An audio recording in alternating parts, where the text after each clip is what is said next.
presence of blood, semen, saliva, analyzing that evidence to generate DNA profiles that can be used to compare to known DNA profiles submitted from individuals to make associations to the evidence. What is DNA? What is DNA? DNA stands for deoxyribonucleic acid. It's the A's, C's, T's, and G's that you learned back in school. It's the basic building block of all life. You receive half of your DNA from your mother and half your DNA from your father. It is set at conception. It remains the same throughout your life and throughout various cells of your body. So we can use DNA from the inside of your mouth to compare to blood or DNA from the surface of your hands. It is unique to an individual. So with the exception of identical siblings, be that twins, triplets, etc. But it's unique to an individual and can be used to draw associations of known DNA standards to evidence samples. And how is DNA deposited on items? DNA can be deposited on an item from any number of ways. As mentioned earlier, like what DNA is, blood, semen, and saliva all contain DNA. And so if any of those substances are deposited onto an item of evidence, there may be DNA there. However, there's also something called touch DNA. And so I see, sir, that you have a water bottle on the floor. Sorry, I talked directly to the jury, but as if somebody were to pick up that bottle and touch it, you would deposit DNA from the surface of your hand to that item, and that would be DNA that I could analyze as a forensic biologist. Let's expound upon that. How can DNA be collected from items of evidence? DNA collection process starts with an evaluation, and I look at evidence and try to determine where DNA may be deposited on an item. The actual collection of that is I use something similar to a Q-tip, commonly used to clean things around the house, around your physical person. We have sterile cotton swabs that we use to collect DNA. The standard process would be, once I identify an area to swab, moisten that swab with liquid, a sterile water. Use that sterile wet swab to swab the evidence, to collect any biological material from the evidence onto the swab. I then follow that back up with a dry swab, similar to mopping the floor. If you use your wet mop, you still need to go back and clean it again. So we're trying to get all of the biological material off of an item of evidence and onto cotton swabs that I can then use in my DNA analysis process pipeline. Okay. And after you've performed that collection process, what else, if anything, do you do after that? Sure. The DNA collection process is just the first step of DNA analysis. We need to obtain DNA from the evidence and move that to our DNA analysis pipeline. The pipeline can be thought of as 5 basic steps.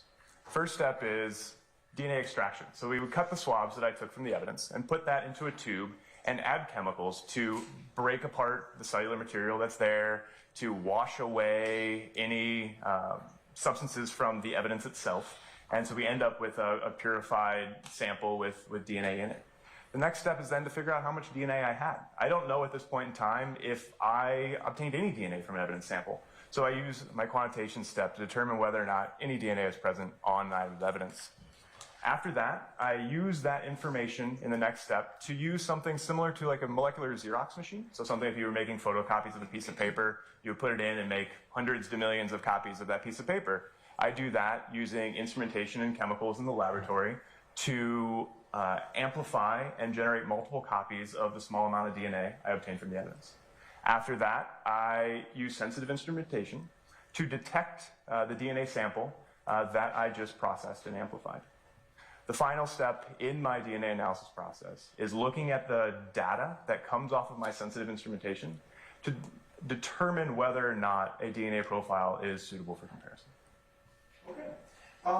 So I would like to ask you, what is a DNA profile? A DNA profile is a collection of data as it pertains to somebody's DNA.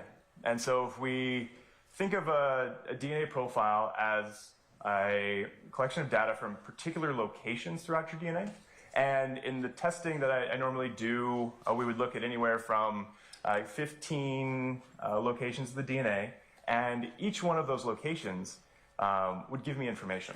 And so if we look at it graphically, it's much like every other graph. It's an X with the Y-axis where size is on the X-axis going across, and how tall the peak is how much information is present. At each one of the locations of DNA that I look at, if we go back to the definition of DNA, you get half from your mother and half from your father. I can expect 2 pieces of information, one from each individual that donated DNA to your life, and sometimes those are separate and sometimes they're stacked if the same information came across from both parents. And so that collection of data, the number of peaks, the size of the peaks, is the information that I put together to build the DNA profile.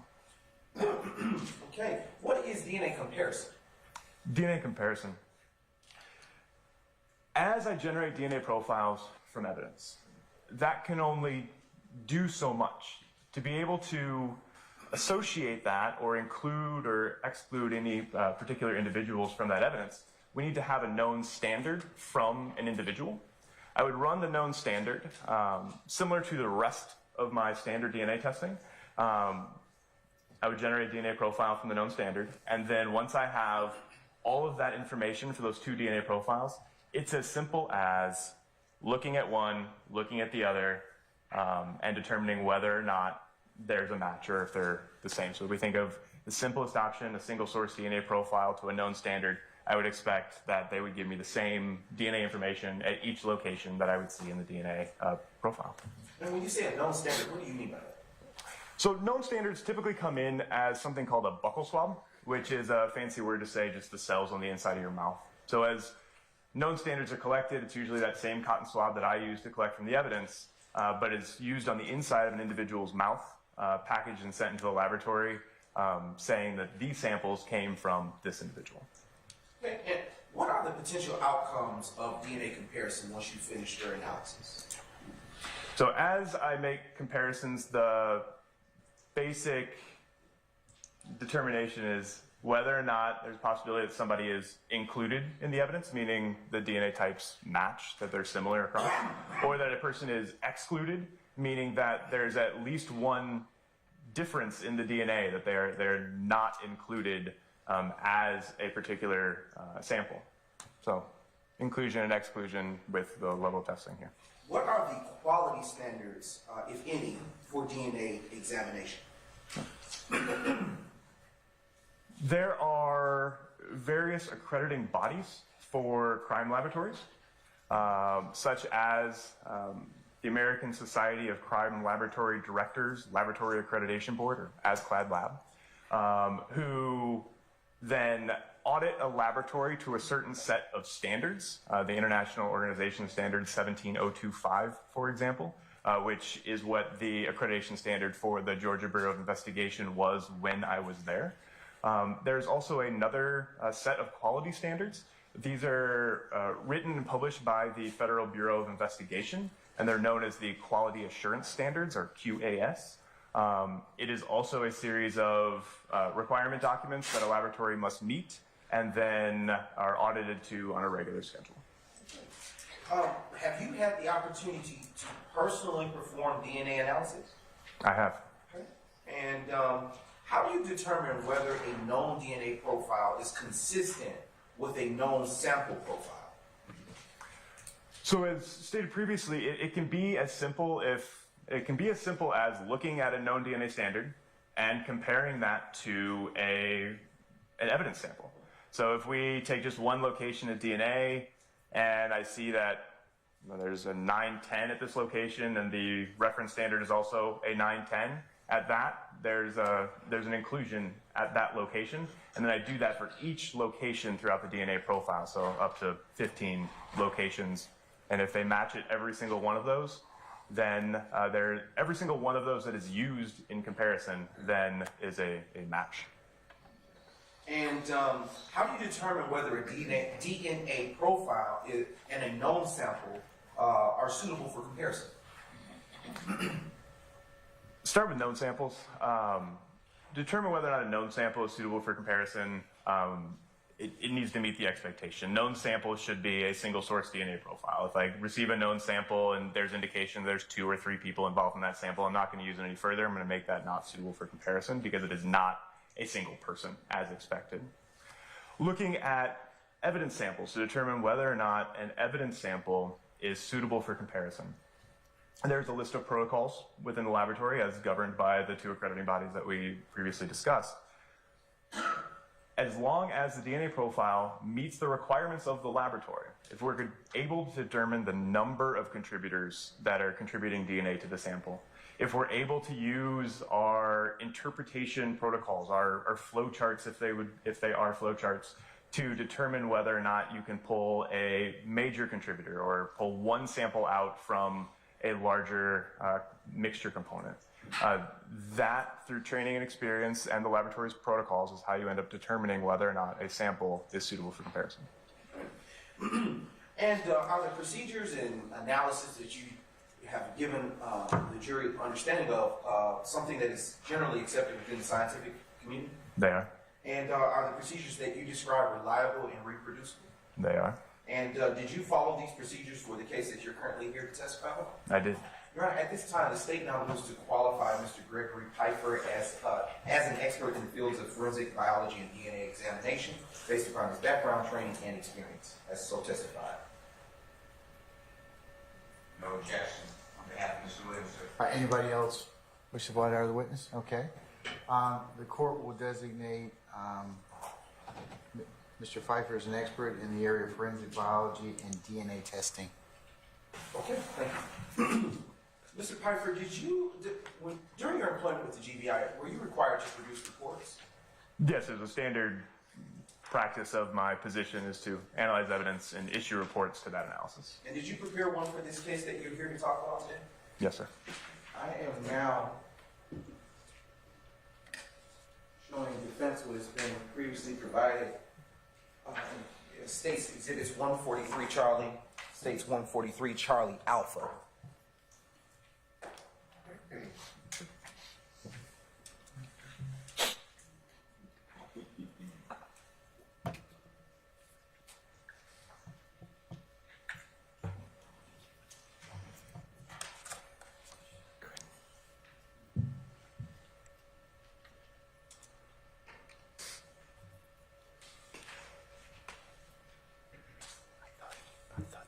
He had a new one to be substituted in. Okay.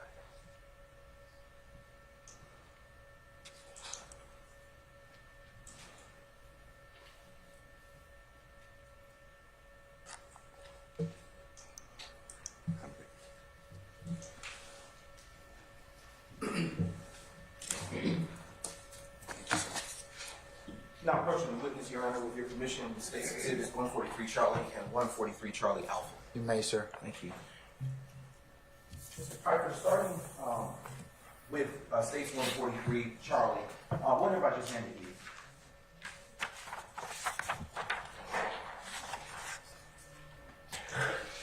This is the Georgia Bureau of Investigation, Department of Forensic Sciences official report to the analysis that I performed in this case.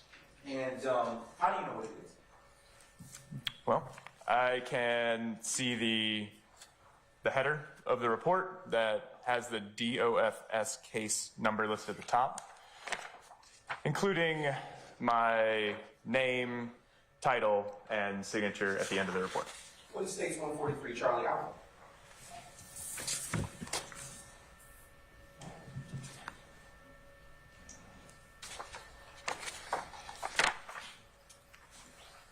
This document, 143 Charlie Alpha, is the Department of Forensic Sciences STR frequency report. In more simpler terms, this is the document that supports the statistical conclusion made and supported in this report. And how do you know that what is States 143 Charlie Alpha? I recognize it again by the header of the report.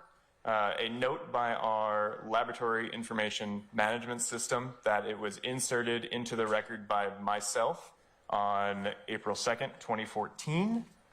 and that the analyst of record on the document is Gregory Pfeiffer, which again is me.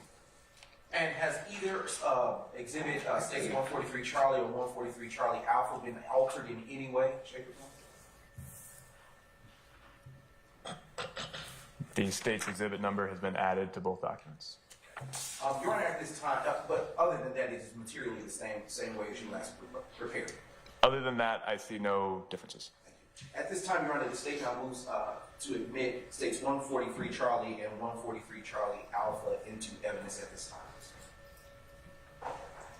Your Honor, I object on continuing witness, which you said we take up later, otherwise I don't have an objection for purposes of this, if he needs it for his testimony. Aye. Your Honor, I'll add my objection is also that it's hearsay. I understand it's live testimony, but the report itself. Okay, your objection is overruled, and I'll take up the other issue later, but it will be admitted as states 143 Charlie and 143 Charlie Alpha. Thank you, Your Honor. It be published as you see fit. Thank you, Your Honor. And it is coming up.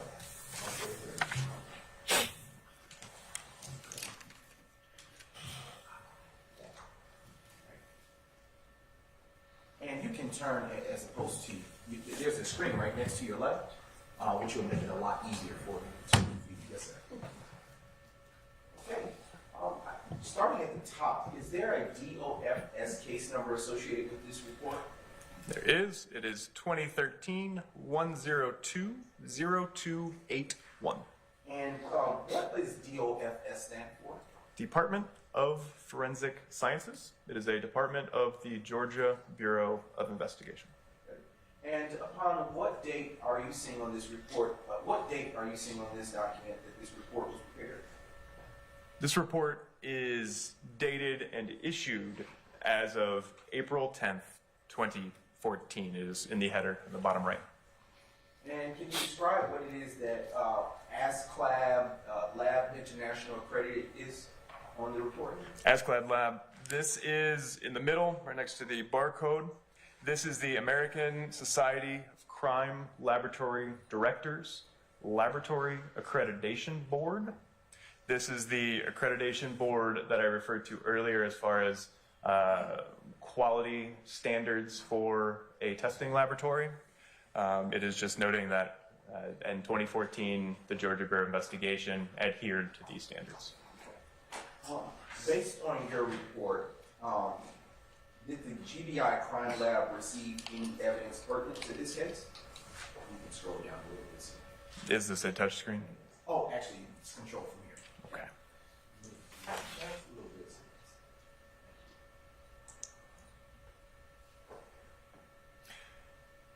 So standard on these laboratory reports, near the top of the report, there's a section called evidence.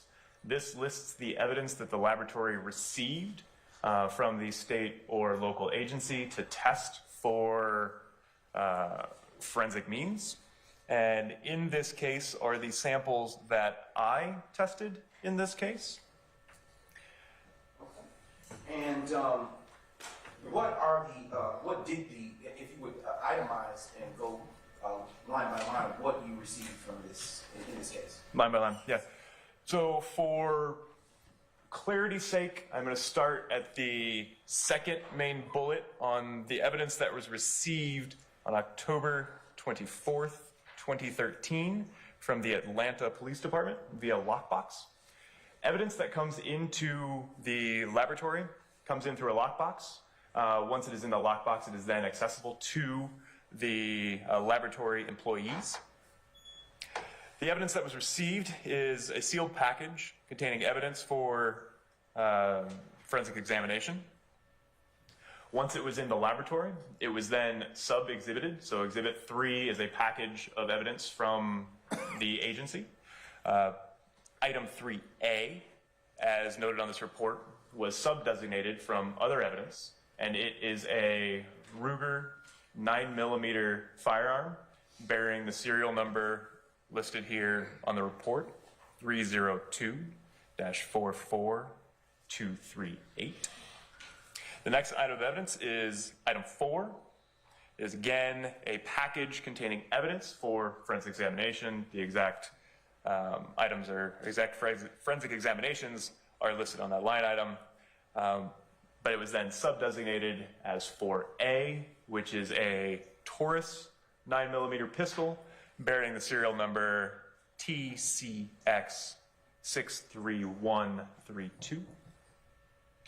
The next line of evidence was Exhibit 5, again a package of evidence that was sub-designated as 5A, a Taurus 40 caliber pistol with a serial number of SAN 09791.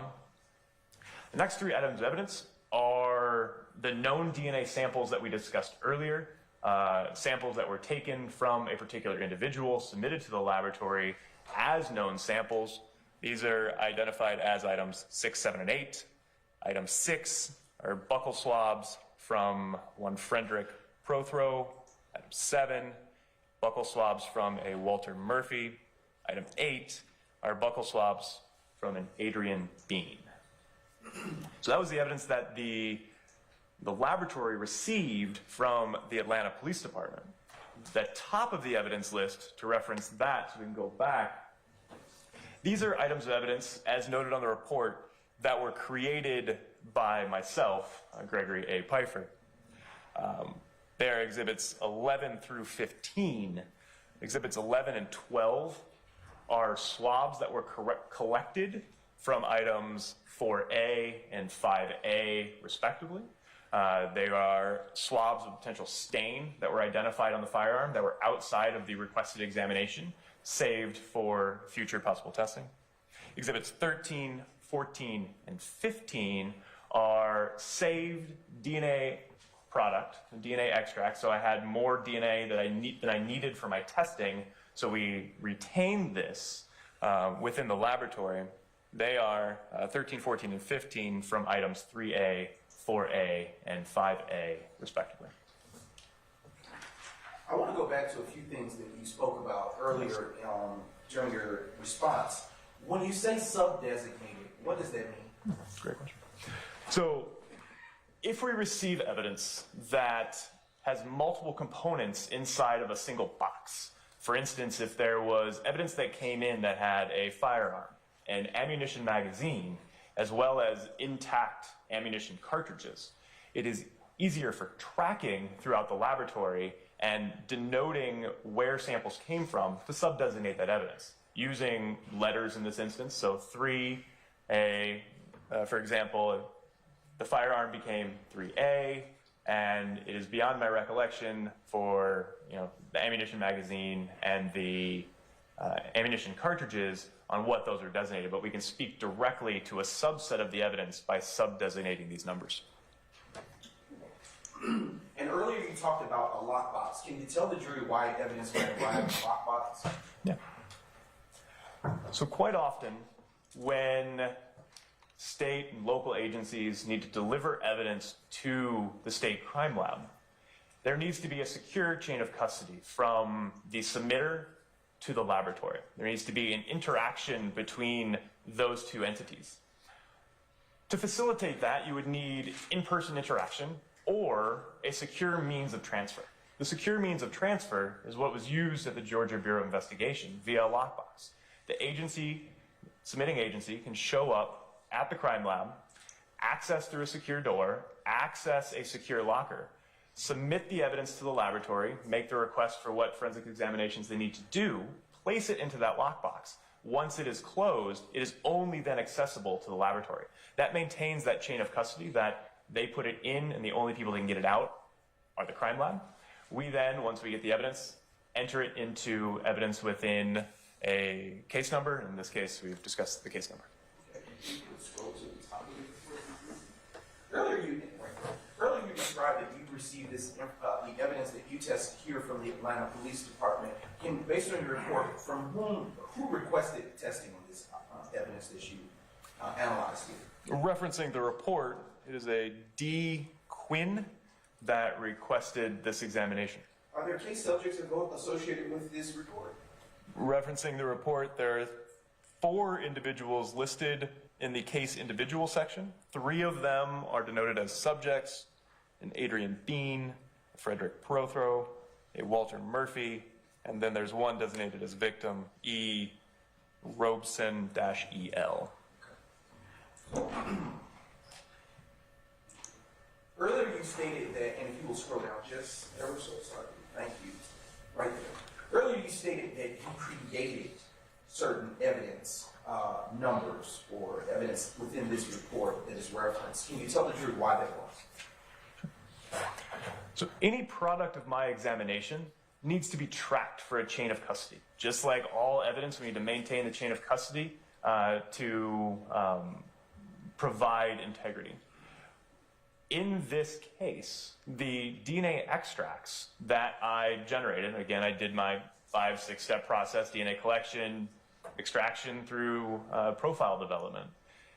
If I didn't use all of the DNA, if I didn't consume the sample to generate my DNA profile, I have evidence left over at that point. I have extracted DNA that could be saved for potential retesting in the future. With that, I then create within our laboratory information management system an item of evidence, a tracking number for that evidence. Same goes for exhibits 11 and 12, the swabbing of those two stains on items 4A and 5A. I took swabs that I did not use in my testing, and those need to be tracked throughout our system for potential use at a later time. That's why those were all entered as new evidence or created by me through my testing process.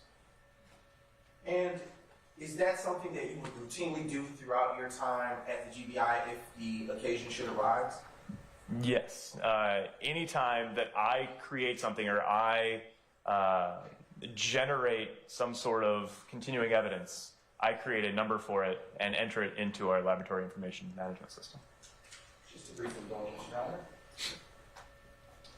And Mr. Piper, I'm going to direct you to your left, where there are some gloves right behind you, and would ask that if you would retrieve 2 for yourself and 2 for me. Let's go, people. For yourself.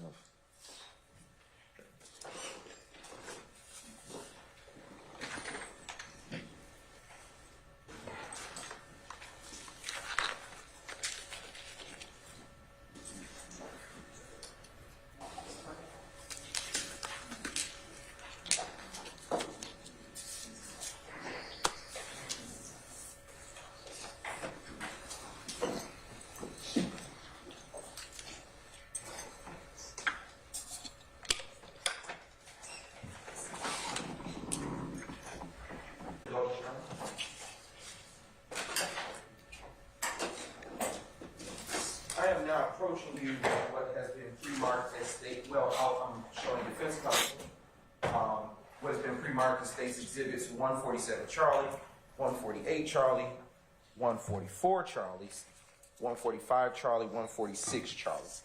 Would you like some gloves to hold? Sure. No? Okay. I can hold them for you if you want, since you don't. These are this. Yes, ma'am. I believe, yes. 147 Charlie, 148 Charlie, 144 Charlie, 145 Charlie, 146 Charlie. Yes, correct. So the duplicate 144 Charlie will become 149 Charlie. And that, which is, yes. Sorry.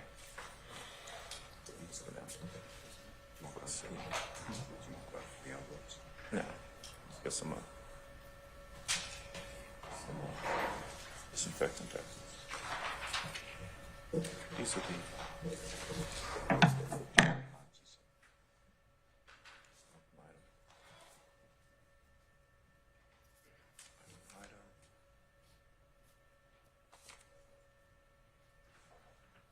So that's perfect. It's going to be.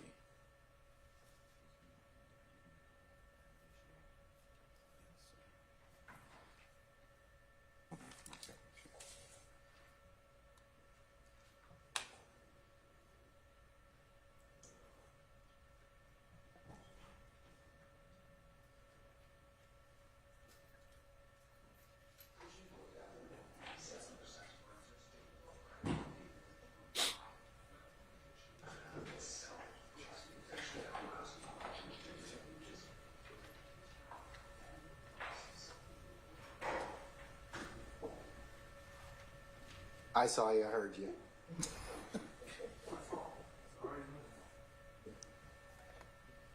All right, I am now approaching you, Mr. Piper, with State's Exhibits 147, Charlie, 148, Charlie, 149, Charlie, 146, Charlie, and 145, Charlie. Can you take a moment to review what I have just handed you and look up at me after you have done so?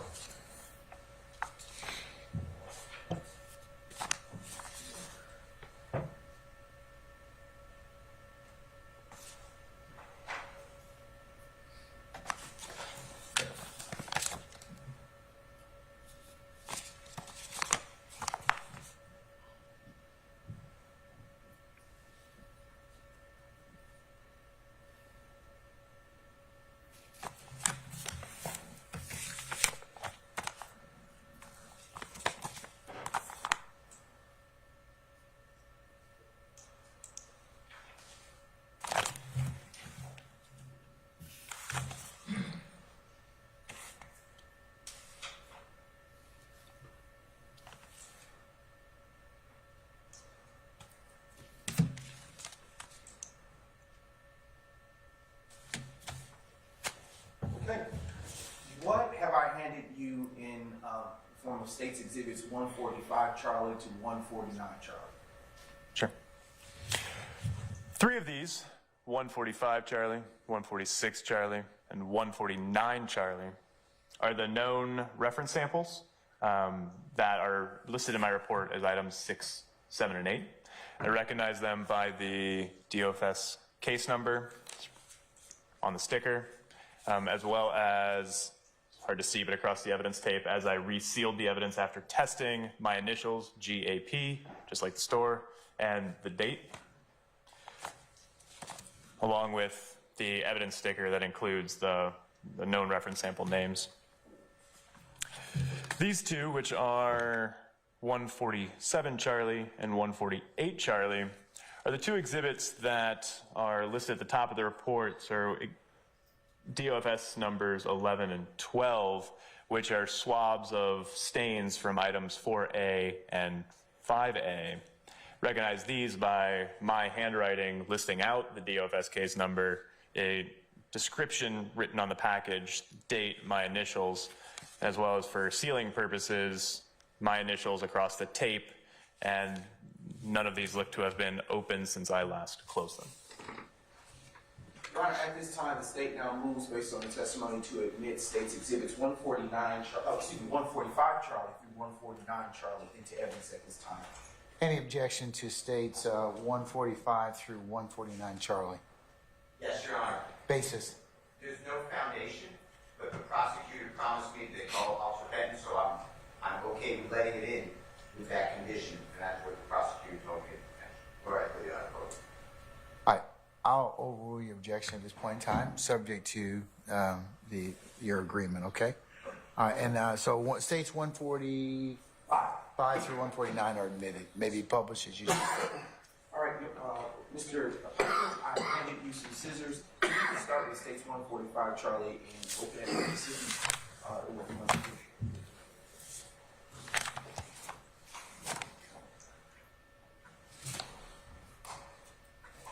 So at this point, for clarity, I apologize to ask for clarity.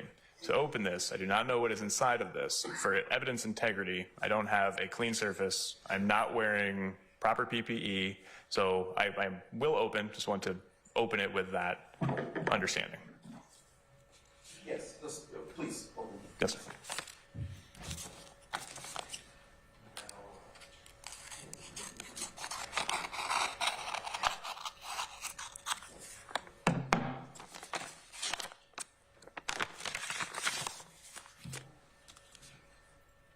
There's one more envelope inside of that envelope. And if you would just be as kind as just open it and look inside without putting evidence on the top of the witness stand, it would be appreciated.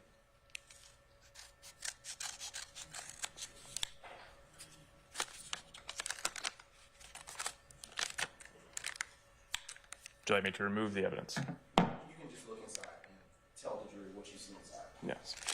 So inside this package They're cotton swabs, similar to the Q-tips we discussed earlier. They're wooden sticked with a cotton flocked end, and these are the buccal samples from identified as Walter Murphy. All right. Let's transition to State's Exhibit number 46, Charlie.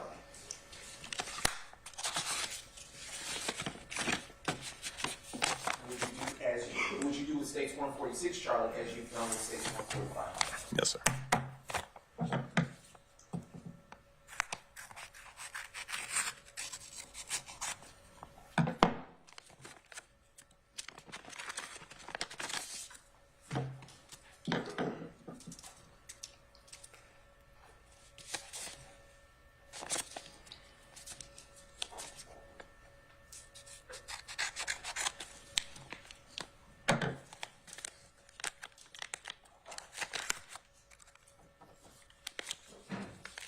The evidence inside this package is the same. They're wooden sticked cotton swabs. Quantity appears to be 4. Cannot confirm based on taking it out.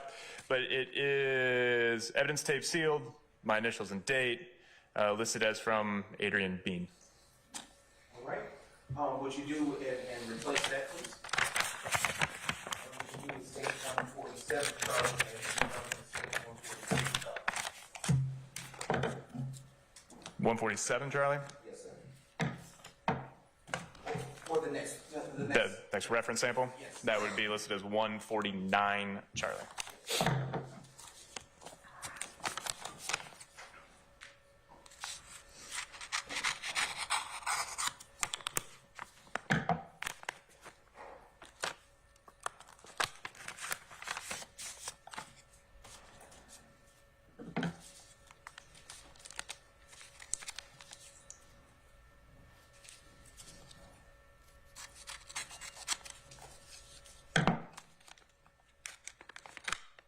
Guess the wrong end.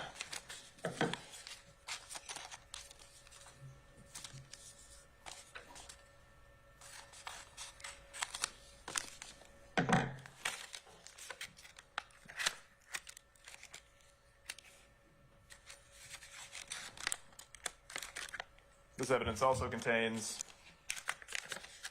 swab wrappers containing the swab sticks, again, wooden stick, cotton end, identified as Frederick Prothrow. As with State 149, Charlie, when you do the same with 147, Charlie, I understand what that's good. I have never done this, but I would recommend against opening this on the stand as it will compromise the integrity of the evidence for future testing. Your Honor, I believe we could open the evidence and present it as such, provided the court has no objection. Well, he's telling you he recommends you not open it. So I'm gonna follow his direction, okay? So, And I'm gonna follow you. okay, all right. So, All right. I'm gonna reclaim these exhibits from you. That works. All right. let me ask you something. Can you open it up in a controlled or in another space and let everybody look at it? I could, if you provide me some bleach, a mask, a lab coat, brand new gloves, Okay. proper PPE, or either in the court or outside, I would be happy to open it. Okay, all right. We're gonna follow your instructions. I think we'll defer for the time. Okay. All right. And I am now going to approach with the states, with the assistance of Deputy Ingram, State's Exhibit 114, Charlie.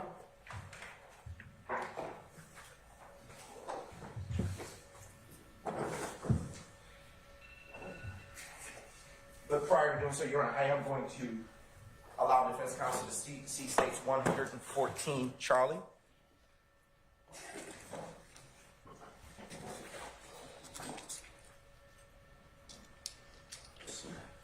What is this?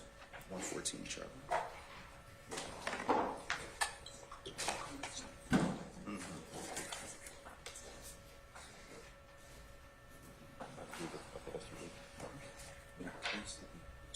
I seen him on the couch. I seen him looking, he didn't withdraw. Yep, we're gonna do it substitute.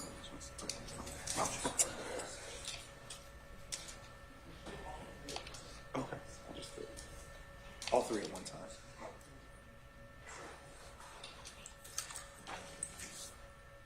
Okay. I am going to show the defense counsel, if you all stay, I'm going to show you what has been previously marked as State's Exhibit 115, Charlie.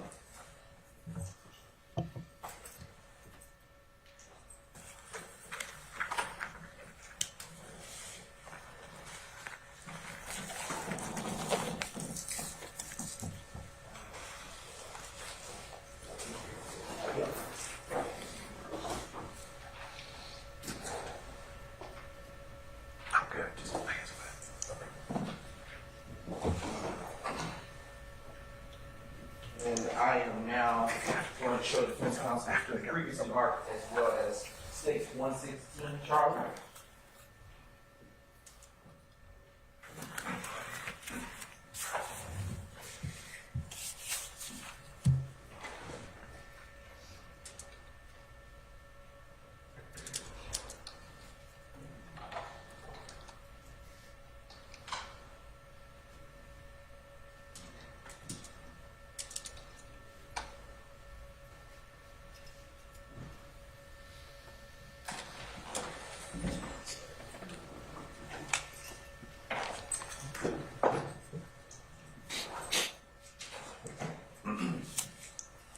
Starting with State's Exhibit 114, Charlie.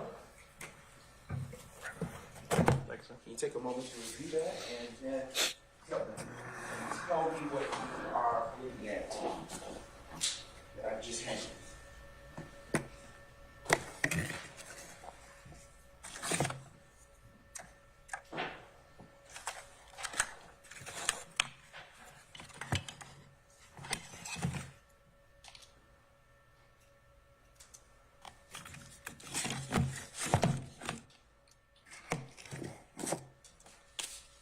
This item contained in this box, 114 Charlie, is DOFS item number 3 in its entirety, which contains 3A. I recognize this based on the DOFS case number written on the sticker, my initials, and date across the evidence tape on the box. Okay. Bless you. I am now going to reclaim from you State's 114 Charlie. I'll show you what has been also pre-marked as State's 115 Charlie, which has already been shown to defense counsel. And with the last exhibit, would you please open that exhibit and tell me what it is that I'm handing?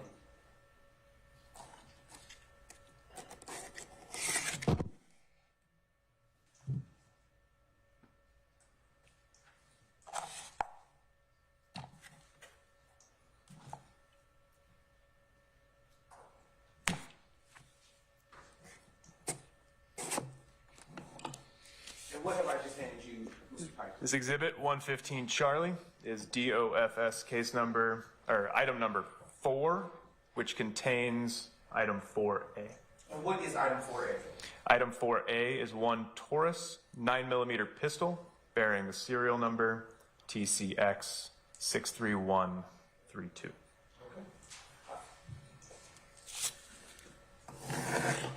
I'm going to reclaim from you States 115 Charlie, and I'm going to give you again States 114 Charlie. And can you tell me, or tell the jury, excuse me, what is contained? What is the item that is contained in States 114 Charlie? I apologize. It is not evidence. Is there an objection, Mr. Steele? Yes. What's your objection? It is not an evidence yet, Your Honor. I sustain the objection. You can just lay a little more foundation, okay? What is contained in States 114 Charlie?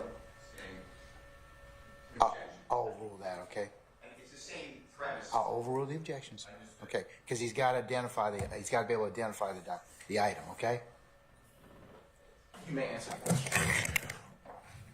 114 Charlie contains one Ruger 9mm pistol bearing the serial number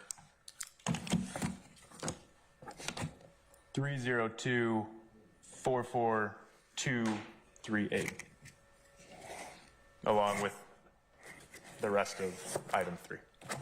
And does the box that I handed you also contain a serial number that pertains to your report?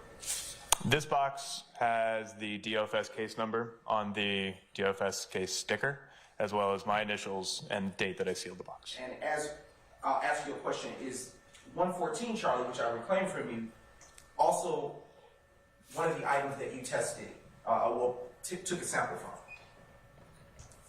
I took a sample from 114 Charlie. Did you also take a sample from states 115 Charlie? This is item 114 Charlie. 115 Charlie, right?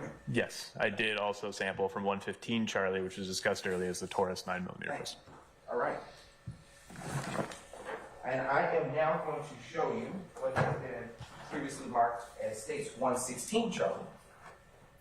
And as with the prior exhibit, I'm going to ask you to look in, and after you've done so, review what is contained therein. Look up at me and tell me what's in it.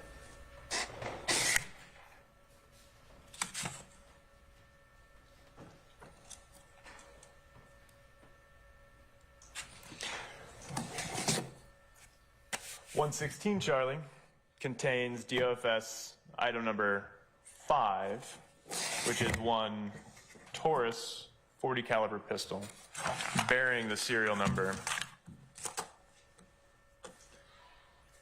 SAN 09791. And is that exhibit that you have in front of you also an item that you took a swap from at the time you performed your analysis for this case? This is an item that I sampled from for this case. Just a brief indulgence, Your Honor. Yes, sir.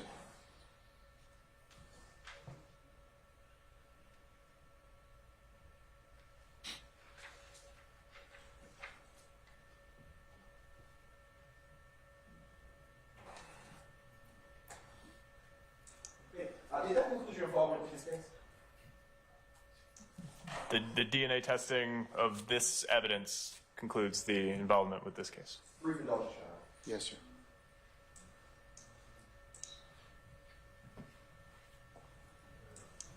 At this time, Your Honor, the state now moves to admit into evidence states 114 Charlie, 115 Charlie, 116 Charlie. Any objection to states 114, 115, or 116 Charlie? Your Honor, based upon our previous agreement, I won't object, so if it's not redone. You can renew your objection at that time. Okay, all right. That's fine. All right, states 114 Charlie, 115 Charlie, and 116 Charlie are admitted subject to additional foundation. All right. And may be published to jury as you see fit. Thank you, Your Honor. With respect to your report, the analysis that you concluded, can you tell the jury what your conclusions were with respect to your test? Would you like me to go through the whole Yes. testing Item by item. and response, item by item?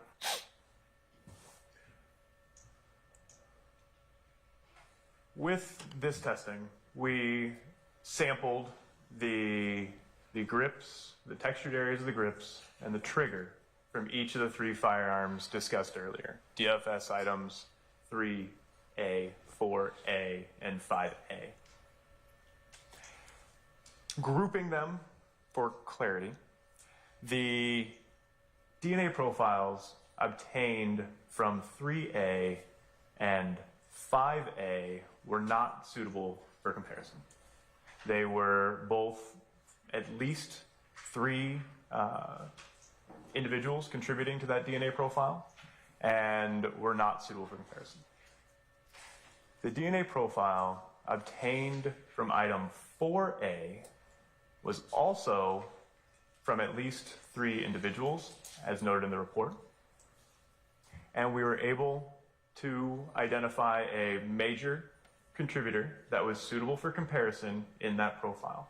Within the report, this is identified as the first DNA profile. It is a profile that is suitable for comparison. The other components of that mixture, persons 2 and 3, were not suitable for comparison, so we didn't draw any conclusions or any comparisons to those components. There was a comparison made to the major DNA profile from item 4A we compared that DNA profile to the known standards from Frederick Prothrow, from Walter Murphy, and to Adrian Bean. The comparison showed that Walter Murphy was a possible contributor to the major component DNA profile obtained from item 4A. The other two individuals were excluded as possible contributors to this profile. So that means that Frederick Prothrow and Adrian Bean were excluded as contributors to the major component of item 4A. The weight of that association, or the statistical number that accompanies that statement that Walter Murphy was included as a possible contributor, is this.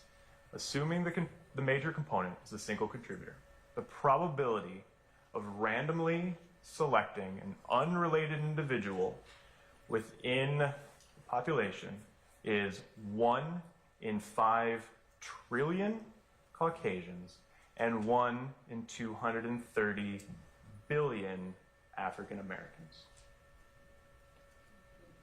Earlier, you stated just a few moments ago that that the results that you got were not suitable for comparison, to use your words. Can you tell the jury what you mean by that? Sure. A profile is either suitable for comparison or not suitable for comparison based on the laboratory's protocols and the analyst's training and experience. For example, if there is a 4 or 5 or more individuals contributing to a DNA profile, the complexity is just far too great for the DNA analyst to make associations to that profile. If there isn't enough information within a DNA profile to draw conclusions, that profile is also not suitable for comparison. And so in this case, with items 3A, the DNA profiles obtained from items 3A and 5A were not suitable for comparison based on the laboratory's protocols and my training and experience at that time. Was there, and in the process of your analysis, was there something that was suitable for comparison? Yes. Okay. The major component from item 4A was suitable for comparison based on the laboratory's protocols at that time. Okay, and what was the result of that comparison analysis? The result of that comparison is that we compared the DNA profile obtained from the major component of 4A to the 3 known individuals submitted in this case. Frederick Prothrow and Adrian Bean were excluded as possible contributors to that major component. Walter Murphy was included as a possible contributor to that major component, given the statistics stated earlier. Okay. How are you able to say that there were 3 contributors to the mixtures on the submissions of 3A and 5A? Based on the information that we have of how DNA works, we get half from our mother and half from our father. And if we remember, there are locations of DNA. The DNA you obtain from your mom, the DNA you obtain from your dad are both going to show up at each location. And so at each location of DNA, I have an expectation for a single individual that at most I'm going to see 2 peaks, right? 1 from mom, 1 from dad. As more individuals contribute to a DNA sample, I'm going to see more peaks. If I see 4, expectation of 2 individuals. If I see 6, expectations of 3, continues on with that level. Knowing that it isn't always that simple because there could be stacking of similar DNA types between individuals or within the same individual if you receive the same DNA type from your mother and your father. But that is part of the protocols and the training experience to be able to interpret the DNA profile. But looking at the number of peaks and the relation of the peaks in those DNA profiles, we were able to determine that it was at least 3 individuals contributing to those samples. And Mr. Pfeiffer, did that conclude your involvement with this case? Yes, sir. At this time, Your Honor, I am reclaiming State's Exhibits 116, and the State now refers to the defense for any cross-examination. Okay. Ladies and gentlemen, we want to take a comfort break first? Okay, all right. Councilors, and jurors, we're going to be in recess for about maybe 5-10 minutes to allow everybody to take comfort. We'll come back, okay? All right. All rise.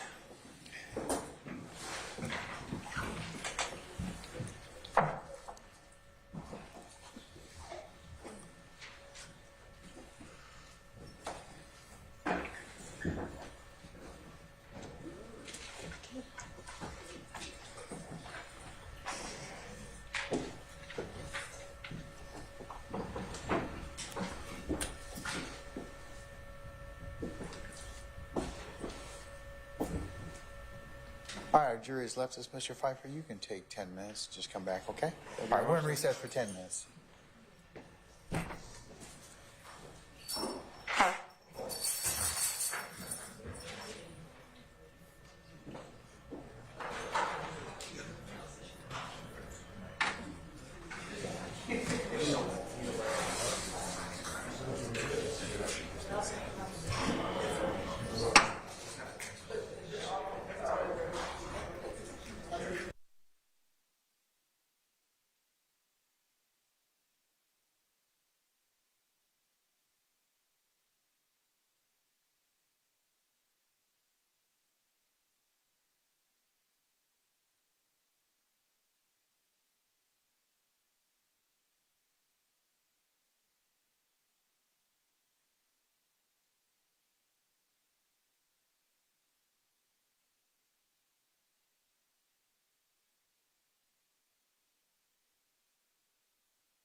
I'll do it first. All right, thank you, Sergeant Ingram. Ladies and gentlemen, please be seated. All right, Cross.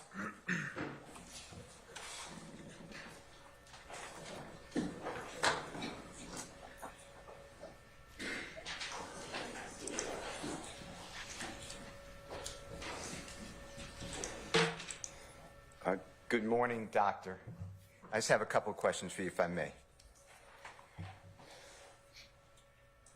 You're given, in essence, 3 firearms and the items that came with the firearms that you looked at and identified here today. Is that fair to say? That is correct.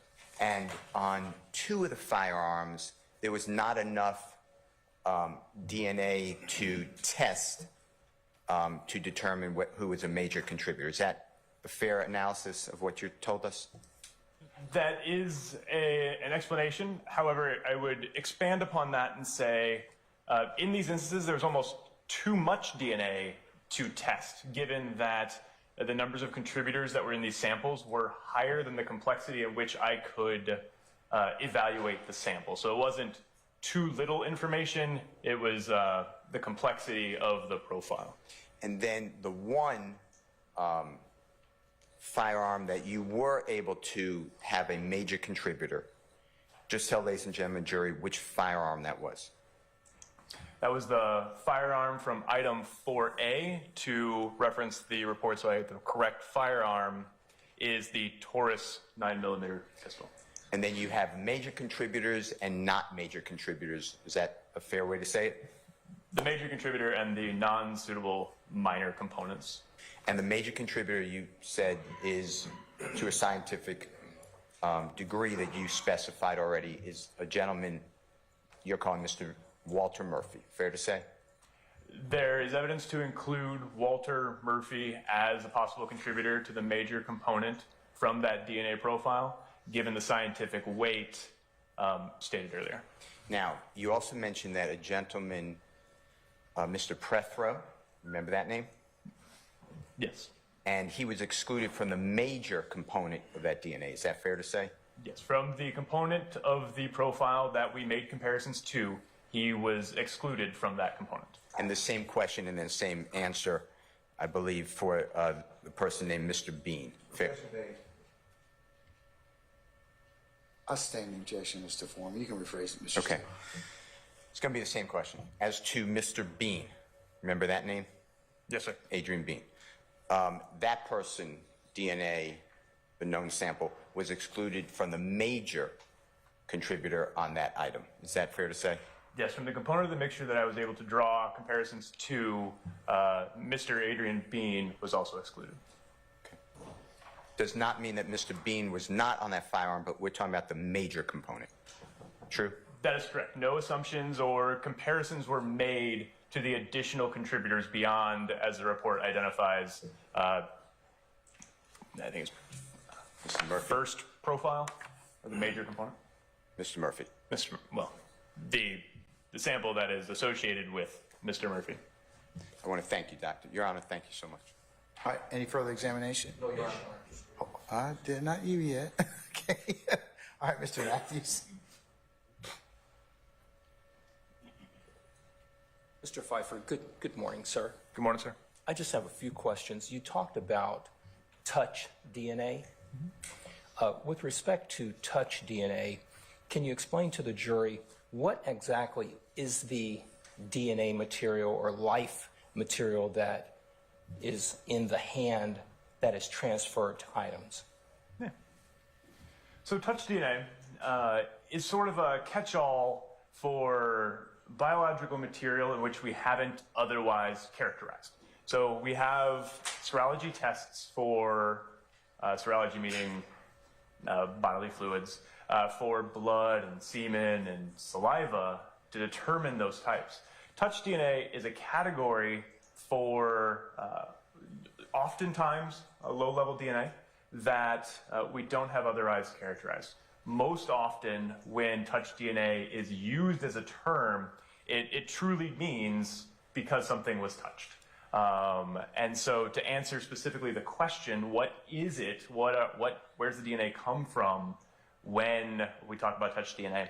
So throughout the day, your epithelial cells, which is a scientific word for the cells that make up the skin or your hand, those end up falling off or being pulled off. So if you think of, like, if you're sandpapering an item and you end up sandpapering your hand, you can feel a little bit of your skin actually come off. So those would be the cells that we're looking at. But that's a natural process throughout the day, depending on how long it is from the time at which you wash your hands and the time you touch something. You may have a different amount of DNA that's left behind. But not only the DNA contained within cells is present in touch DNA. Sometimes there's non-cellular DNA or cell-free DNA that's the cell's already been lysed and there's just DNA on your hand. Or you may have touched something else and picked up that DNA from touch. Is it possible to leave the cell from the hand on a door handle of an automobile? Yes, it is. Anything that we touch, anything can we come in contact throughout the entire day, your cell phone, the door, the railings, all have the potential for leaving touch DNA behind. How about a cell phone? Yes. How about a ring? I believe you said a ring? A ring. Yes, I would actually expect quite a high level of DNA on the ring that I'm currently wearing. How about, I think you testified earlier about a handgun, correct? Yes. Handguns are something that you would touch. How about a jacket? Yes. Where would the cellular evidence be transferred if you were wearing a jacket? So we talked specifically about touch DNA from your hand, but the entire human body is covered in epithelium. Your entire body is covered in skin. And so when we talk about skin or epithelial cells, touch DNA cells, if you will, coming off your hand, any part of your body. So the collar of my shirt is rubbing up against my neck. I am depositing DNA from myself onto my clothing, my jacket, my pants as my wrists are touching them. Anything that we come in contact with, it's not limited to the hands. It could be your forehead. If you're leaning up against a wall, you could deposit DNA from your person to an item. Thank you, Mr. Pfeiffer. No further questions. Yes, sir. Anyone else? Any redirect?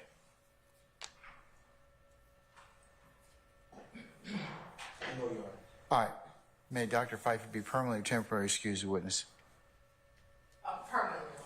All right, Dr. Pfeiffer, thank you for your patience with us. I'm going to permanently excuse you as a witness. You're free to go about your usual duties and avocation. Just don't discuss your testimony with anybody except the attorneys in this case, okay? Yes, sir. All right, thank you, sir. Thank you very much. All right.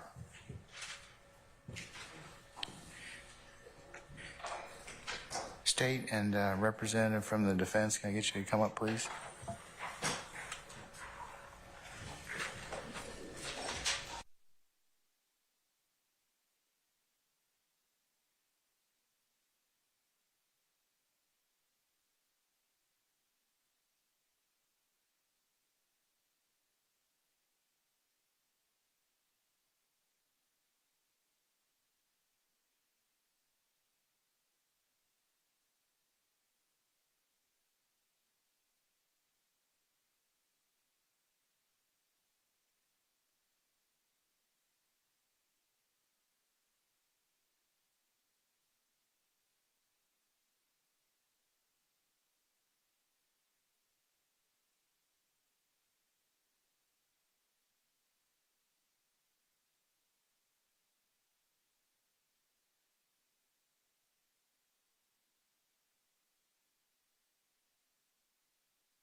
Okay, ladies and gentlemen, let me kind of just tell you where we are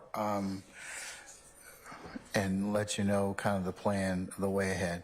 I'd like to be able to delay our lunch just a little bit so we can take a witness, but the trade-off is that we're going to recess for the day after that particular witness, and depending upon the length. Okay, so you get an early afternoon, and as I mentioned earlier.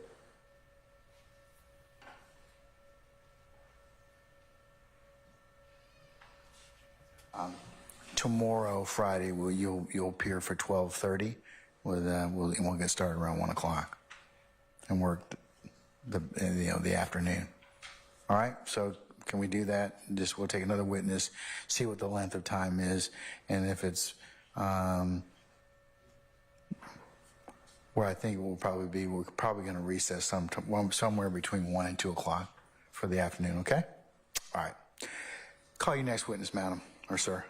Your Honor, the state calls Mr. Eduardo Nava Flores to the stand. All right, summon Mr. Nava Flores, please. All right, Mr. Nava Flores, good afternoon, sir. Good afternoon. Sir, if you would please approach the witness stand. Once you get there, before you sit down, if you would turn and face Sergeant Ingram to be sworn as a witness, please. Stand up, please. Okay, there you go. All right. This is what I first testify you give the truth, the whole truth, nothing but the truth. Yes, sir. Have a seat. State the spell, your first and last name, what course you want to do. It's Eduardo Nava, EDUARDONAVA. Good morning, sir. Good morning. Do you know or did you used to know a Miss Marcela Cisneros? Maricela. How did you know her? I dated her. And when did y'all first meet? Couldn't tell you. I was 18, 2007, 8. And back in 2013, did y'all have a relationship then? Yes. Were you all dating at that point? I believe so, yes. And was she ever a student anywhere? Yes, she was a student in Kennesaw. And when she was a student at Kennesaw, in 2013, where did you live? I was bouncing around. I didn't really have a house. I was staying at her place sometimes. I lived in Dalton sometimes with some friends. Sorry. Yes. Sometimes I'd stay in Dalton. Sometimes I would stay with her. Sometimes with friends. I was kind of bouncing around. Sometimes in my truck. Understood. And did she live near where she was going to school? I believe she lived at the school. And did she ever have a car back then? She did have a car. What kind of car was it? It was a red car. I don't remember exactly what model or make. Did you have a car back then? I did not have a car. Would you ever use her car? I would borrow her car, yes. And on September 11th, 2013, can you describe to the jury how that day started? I think it started normally. I think I needed to borrow the car. I don't think I needed it, but she let me borrow the car. I dropped her off at school, and I took off from there. And when you dropped her off at school, did you have anyone with you? No, I don't believe I did. Did you ever pick anyone up? I don't exactly know how I met with Brian, but yes. And what is Brian's last name? I believe it's Ranson. And how did you know him? I knew him for a couple of years. I don't exactly know how I met him. And did he end up in her car that you were driving? Yes, we ended up in the same car. We think we were headed towards the mall. And where was that mall? I don't exactly know. In general, was it in Atlanta, outside Atlanta? Don't exactly know what the outskirts of Atlanta are or what is Atlanta. I considered Kennesaw Atlanta, so obviously I'm wrong on that. That's fair. Did you have to travel far from the Kennesaw area to get to that mall? I don't exactly know how long I've been driving, but we were driving on the interstate for a good minute. And after y'all were at the mall, did y'all ever go anywhere else? After that, we wanted to get some weed. I think Brian knew exactly where to get it, so he led me to a place. And did he ever speak to anyone over the phone when you were with him? I'm not exactly sure if he spoke with anybody. That's right. Did he give you directions to where you were going? Yes. And when you got there, have you ever been to that area before? No. Do you know where that area is? No. Did Brian give you the address of where you? No. When you got there, what did you see? What was the location you all arrived to? A gas station. And when you got to that gas station, did Brian speak with anyone, whether in person or over the phone? I don't think he spoke with anybody. After that, what did y'all do at that gas station initially? We waited for a minute. And what did you do after waiting at the gas station? We left that gas station. Where did you go? We went to where he knew where to get some weed. And how close was it to that gas station? I'd say about 15 minutes, 10, 15 minutes. And when you got there, was it a house, an apartment? Where was this location y'all went to? I believe it was a house. I don't think there was anything else connected to it. Maybe a subdivision, but I don't think it was, I think it might have been a house. And when you all arrived, were you still driving at this time? I believe I was driving, unless he took over at the gas station, but I'm pretty sure I was driving. And did Brian did Brian direct you from the gas station to that house? Right. And when you got there, what did you see? I just saw a normal house, so we parked and got out. Was anyone outside when you arrived? I don't know if anybody was outside at the moment, but I think shortly after we arrived. And did you ever go inside the house? I might have stepped in for a second. And who did you see when you were inside? There was maybe, couldn't tell you the exact number, but there was a few people. And At this point, there were some outside, some inside. had you ever seen any of those people before? No, Had you ever been to that house before? no. Can you describe what were some of the people's genders, race that you were interacting with? I believe Brian was the only white person there, Mexican. I don't believe there was any Mexicans there. There were some black people there. And were you speaking with anyone there? Was Brian speaking with anyone there? Brian was speaking with them. I didn't say a word while I was there. And while you were there, why did you not say a word? I wasn't familiar. I didn't know the people. Were you, how long were you all there, roughly? After we showed up until we left? Yes. A good hour or two. Did you ever get any weed or what you were looking for? No. Where was your car once you went inside the house? It was in the driveway. And did anything ever happen with that car? While it was in the driveway? Correct. No, it stayed in the driveway. Did anything happen with the car while you were at this house? Yes, it was apparently borrowed. How did it get, as you say, borrowed? What do you mean by that? Don't exactly know how this happened. I do remember being really faded, kind of in and out of what I would say consciousness. I was pretty messed up, trying to look for the next high. I don't really recall what the conversation was, but someone had mentioned that they needed a car, to borrow a car. Didn't expect mine to be borrowed. Next thing I know, my car's gone. And had you said you were faded. What were you using back then? Everything under the sun. And was Brian using along with you? Yes. And did you all use before you got to the house? I might have. I don't exactly know what he was on, but I was a regular pill addict and. Understood. And are you clean today? Yes.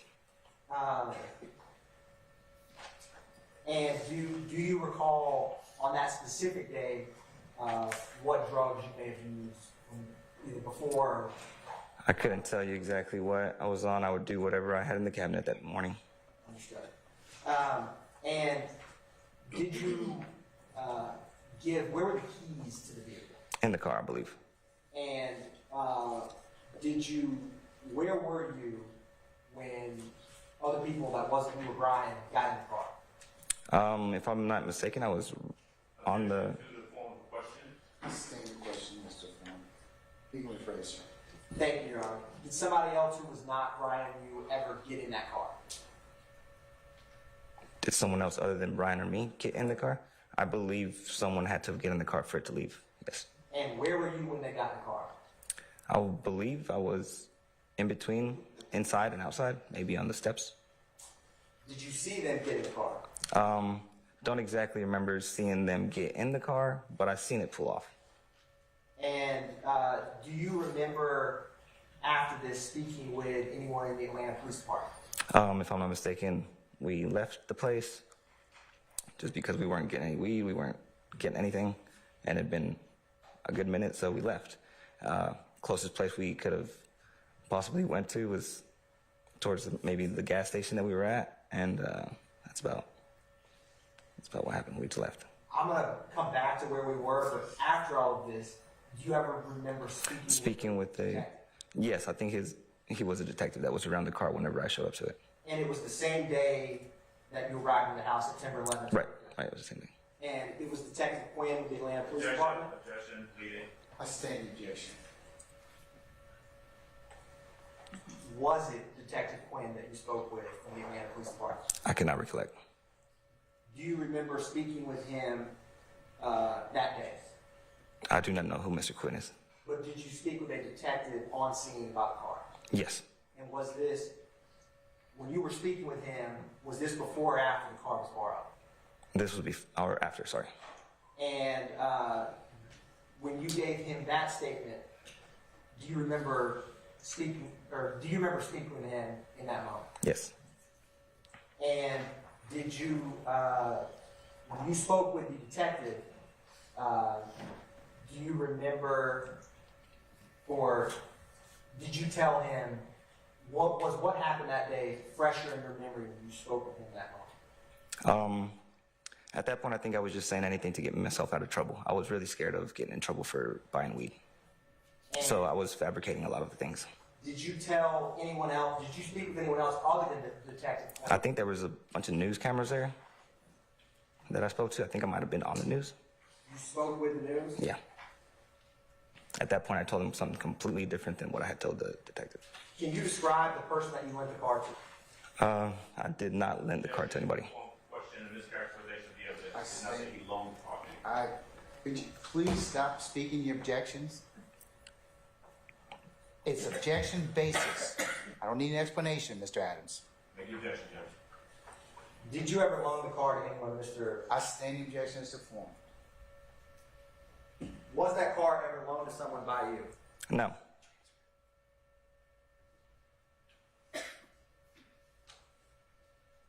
Did you ever give the keys to Brian?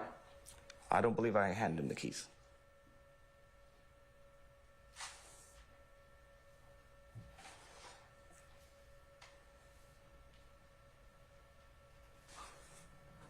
When you spoke with Detective Quinn, Objection. Basis. Your Honor, may I? What was the basis, sir? Objection. Facts not in evidence. Form of the question. Your Honor, this is Mischaracterization impeachment. of the evidence. Hold on. I stand as to form of the question.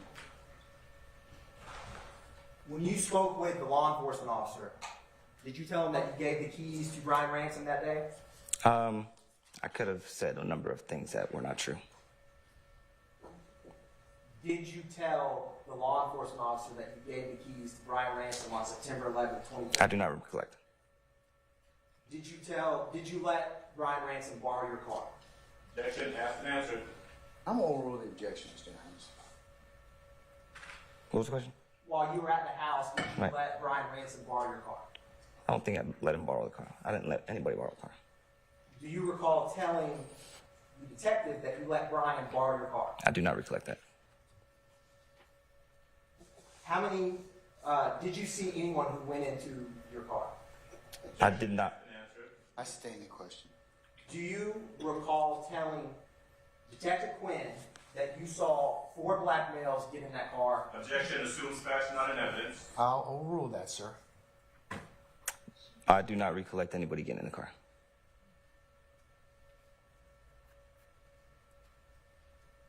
How long did you stay at the house after your car left that location? It had been about 2 hours. Do you recall telling Detective Quinn that it was about 3 to 4 minutes before that car left that you heard police sirens? No, I do not. No, it was a good bit. Did you ever see that car again after it left the house? After it left the house, yes, I saw that where it was wrecked. How did you know where to go? We just went to the nearest gas station. Do you recall telling Detective Quinn that you heard police sirens and followed him to the car? No, once we started walking, we saw all the police, and luckily we were already out, and we felt something was wrong, so we went towards where they were going. Coincidentally, they were going the same way that the gas station was at. So your testimony today is coincidentally y'all happened walk to the car where it ended up? No, we went to the gas station that was nearest, and that's where the police and everything was wrapped up. Do you recall hearing police sirens at that house after your car had left? Only once we started walking towards the gas station. Did you interact or see, did anyone at the house you were with ever say anything about any police that came by? I don't believe so. You don't believe so? No.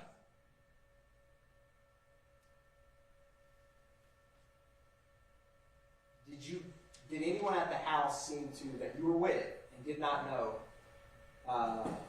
have any reaction to any police sirens that went by the house? I don't believe so. I think it was just me. Why did you get a feeling about your car that you just tested? Because I'd been there for a very long time. My car had not returned, and I couldn't get a clear answer on where my car was. I didn't know anybody there, so my first thought was that my car was not in the right hands. Why did they take your car that day? Speculation. I'll sustain the question. What was your personal understanding of why the car you drove there needed to be used by somebody? Objection calls for speculation. One of the question does, I'll sustain it. Not exactly why, but you yourself, who was physically present, what was your understanding of when your car left? Did you think it was stolen? Did you think they were going to the store? Did you think they were going to church? What did you think your vehicle was traveling to? I do not exactly know where they were going to. I had heard something about them needing cigarettes or diapers. Did you expect that your car would be brought back? Well, yes. Once I knew that it was gone, I rechecked with Brian. Just kind of asked him what was on my car. He said, "Don't worry, it'll be back." So at that point, I probably kept smoking and just kept sitting around. I almost remember falling asleep for a second. It was so long, and then waking up and my car still not being there, just kind of being in and out, and yeah, finally taking off. So Brian knew where your car went as well.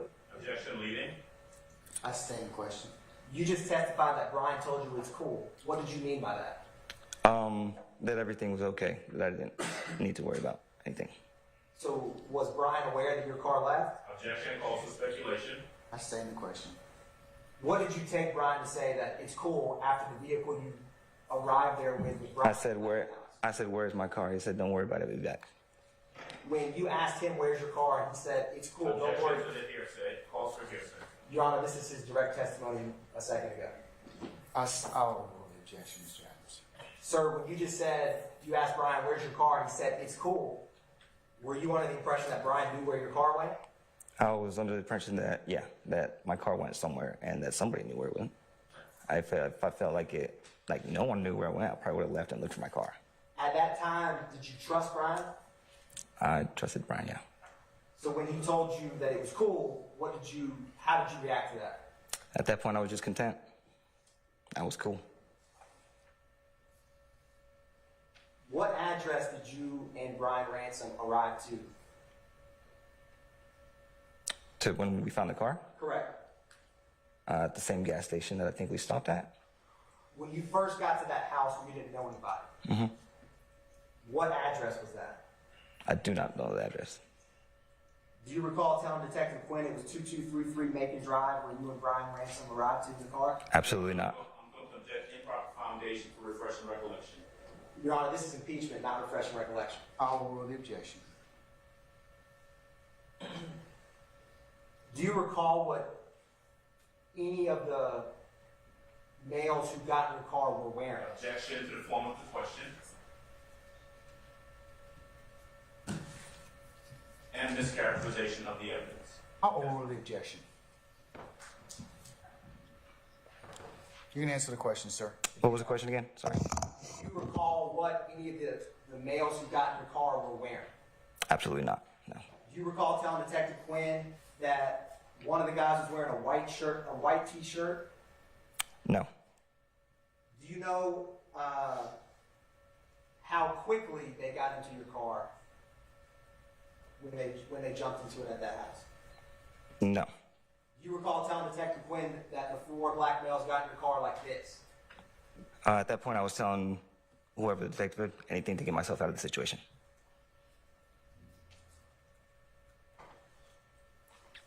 Did you ever tell, before you talked to Detective Quinn that day, what did you and Brian ever speak together about what you would tell the police?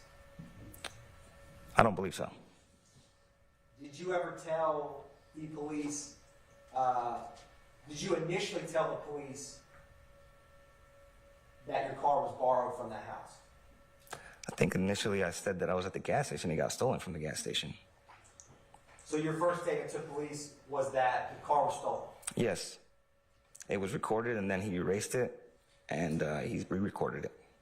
Re-recorded? Another statement. He said, that's lies. Tell me the truth. He said, I'm going to delete it and record again. I said, okay. You're talking about the detective? The detective. That day? Yes, sir. Do you recall telling Detective Quinn exactly what, do you recall telling Detective Quinn that you and Brian initially told the police that the car was stolen, but now you're going to tell the truth? I don't get the form of the question, excuse me. Do you recall telling Detective Quinn that initially you and Brian told them that the car was stolen, but now you're going to tell the truth about what really happened? Yes, I believe that's the case. We initially said it was stolen just to get everybody out of our hair, and yeah, that was not true. And you and Brian discussed what you would say to the police before you gave the first statement. I stand the questions to form. Did you and Brian discuss that story of the car being stolen before you first spoke with the Atlanta police detective? I don't believe so. I think we just kind of both thought that was the best answer, and I believe that's why he erased the first statements, because he separated us and asked us, and they didn't match up, so he recorded it again. Excuse me.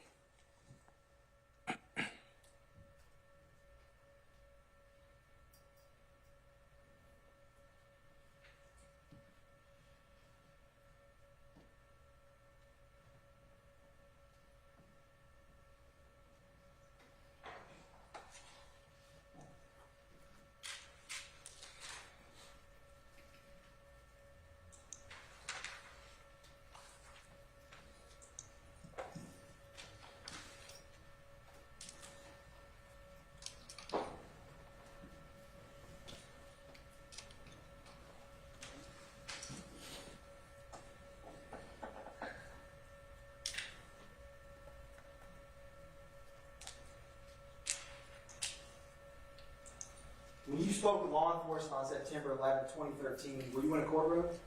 No. When you spoke with law enforcement on September 11, 2013, were there television cameras I believe there were television cameras. that were directly listening to you and the detective's conversation? No, they came at me before I spoke to the detective. Were all these people that are currently in the courtroom around you when you spoke with the Atlanta Police Department detective on September 11, 2013? The question was there anybody here? Correct. No.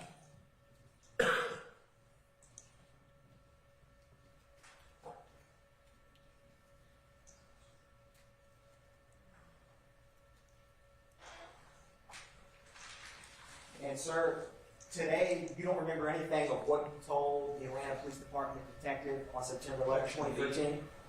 I stand the objection. Sir, do you recall what you told the Atlanta Police Department detective on September 11, 2013? I do not recall what I told him exactly, no.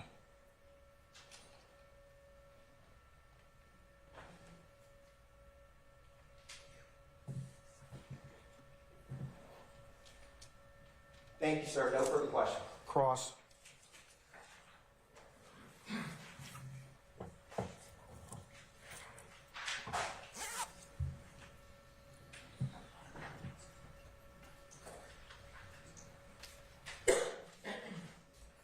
Denalo Flores, good afternoon, sir. Good afternoon. All right. It's fair to say you don't remember a whole lot about that day back in 2013, 10 plus years ago. Is that true? That's true. All right. You do remember some things, right? Vaguely. you do not know who the police officer or detective or investigator was that you spoke to. Is that right? No, I do not know. So when the prosecutor keeps asking about Detective Quinn, you don't know if it was Detective Quinn you spoke to or someone else, right? No, and never since then I've been getting a lot of calls from different parties. Not exactly sure which side of the party it is. Okay. So I've had a few different statements over the phone and stuff like that. They're probably all different. All right. Whether or not it was Detective Quinn, you do remember speaking to someone that day, a law enforcement officer, right? Right. And fair to say, my words, but you lied through your teeth to the officer. Basically, at that point, I was saying anything I could to get myself out of the situation, and a lot of things were fabricated. But one thing that you do recall is that whoever the law enforcement officer, the detective on that day was that you spoke to, you gave him a statement, and then instead of keeping that statement, that law enforcement officer erased your statement that you gave initially, and then went ahead and recorded something else, right? That's what I was told, my understanding of it, yes. Okay. Now, chronologically, going from the beginning, you're dating Miss, at that time, her name was Cisnera. Yes. Maricela, right? You're dating her at that time, you borrowed her car on that day. Yes. At some point, got to make sure you speak up loud enough so the court Yes. reporter can hear you. Got you. At some point, you end up in the car with Brian Ransom. That's your friend. Right. His nickname is Skateboard, something like that, right? I don't know him by that, actually. Okay. Brian Ransom is his name. Right. Okay. Y'all end up together. Y'all are, I think you said you were headed towards the mall, right? Right. Ultimately, y'all are going to go try and buy some weed or try and buy some drugs. True? At the very initial, it wasn't that case, but after we left the mall, yes. Okay. Brian knows where to go get some weed or to go get some drugs, right? Right. You were already high. Yes, I was pretty, at that point in my life, I wasn't doing very well. I was waking up faded, going to sleep faded. Okay. All right. Fair. And so you all end up in some part of Atlanta, you don't know where. Right. Okay. You all go to a gas station. True? True. You all meet up with someone at the gas station. I'm not exactly sure if we met up with anybody at the gas station after the mall. I think we just stayed there and stalled. Maybe my understanding was that we didn't know where we were going. Okay. Could have possibly been that we were going one place and he switched it up on me. Okay. At that point. It could have been a number of things of why we were there. I didn't ask questions. Like I said, I was sitting there nodding out on the car. Okay. Okay. Ready for him. Go from the gas station, you end up at a house, all right? Right. No one forced you to the house, right? No one came and kidnapped you from the gas station and said, hey, come on over to the house, right? No. Y'all end up at the house because y'all are there looking to buy some drugs. Right. True. Y'all get to the house. Y'all are there trying to get some drugs. At some point, I heard you say you're kind of faded. You're in and out of it. Right. The car leaves at some point, right? Right. You don't know what the circumstances were under the car leaving, right? Right. You were asked a lot of questions about the men getting in the car, the males getting in the car. You don't know who got in the car. I do not know who got in the car. I did not see that. Okay. So Brian is there too, Ransom, right? Right. Car goes at some point in your head, you're like, car ain't here, better go find a car. Right. I don't exactly know how long it was before the question of someone needed to borrow a car and it leaving. But I do remember it was a question, and maybe since it didn't leave right away, I didn't really think that it was going to be my car that they were taking. Okay. So once I noticed that it was leaving, I definitely asked Brian what was going on. He said everything was okay. Okay. At some point, you and Brian, I think, end up going down to the gas station, right? Right. Okay. Car's wrecked. Car's totaled. Okay. At some point after that, now obviously you're there and you're like, I got to tell Marcel. That's probably possibly my main worry at that point. Okay, because you got her car. Right. Her car's been wrecked. Right. You're on some part of town. You don't know where you at. Right. Okay. She doesn't like my drug use. Not gonna like why I was there. Okay. And at some point you end up speaking to law enforcement. Right. Right. Your main concern at that point is trying to not get in trouble for being high and out driving around, right? Right. Being at some location trying to buy drugs, right? True. Being at some location taking drugs, True. right? You end up, in your words, lying to the police officers. or whatever detective investigator was you spoke to, right? Basically, I was stretching the truth and not being very truthful with my words. Okay.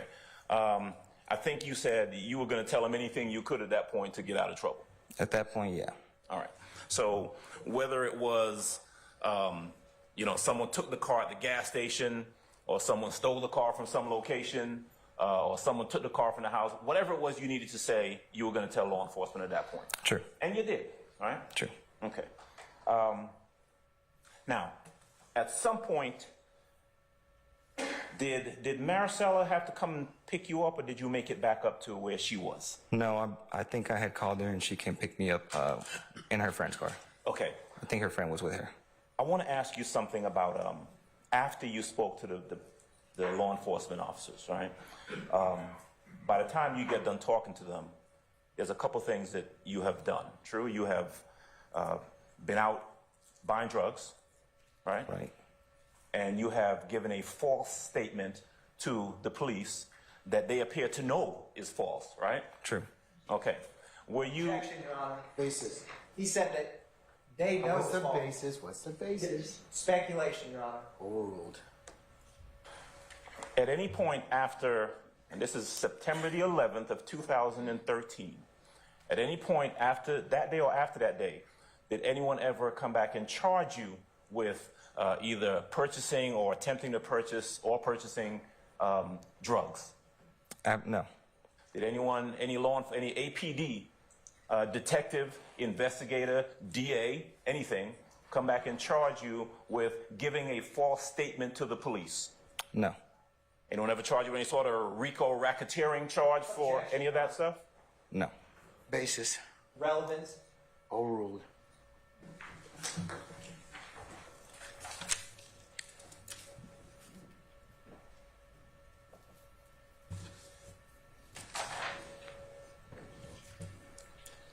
Sounds like you were in a bad place back then.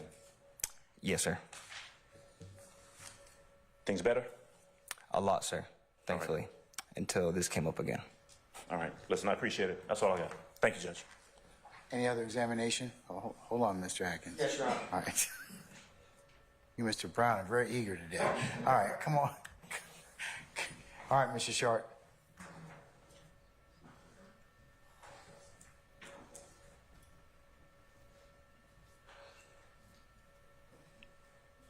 Good afternoon, sir. Good afternoon. Just a couple questions for you. My name's Max Shard. To your recollection, when you arrived at the scene where the car was, did you observe any individuals lying on the ground? Did you see anyone who had been shot? I did not see a person that had been shot. I'd seen a lot of blood. You saw blood. Was that by the car? It was by the car. Okay. How many, you said you spoke to law enforcement. Did you understand that person to be a detective or just a police officer? By the way they're dressed, without a badge, or maybe he had a badge, just not visible, with a suit like yours, I thought he was a detective. So this gentleman was in a suit, and it was a male? Yes. Okay, and you only spoke to one police officer? I believe there was more than one. That you spoke to? I believe so. Okay. The gentleman in the suit, is that the person who erased your original statement from their recorder? Yes. Okay. And I know that you said that you don't recall that gentleman's name. Right. Okay. Do you recall what that gentleman looked like? No. Do you recall the race of that gentleman? I believe he was black. Okay. You said he was African American? Yes. Okay. Was there anything else you recall about the way that gentleman looked? The gentleman that erased your original statement? Do not recollect how he looked. Was there any other law enforcement, to your recollection, that recorded any statements? On that day? Yes. No. So it was just one? I believe so.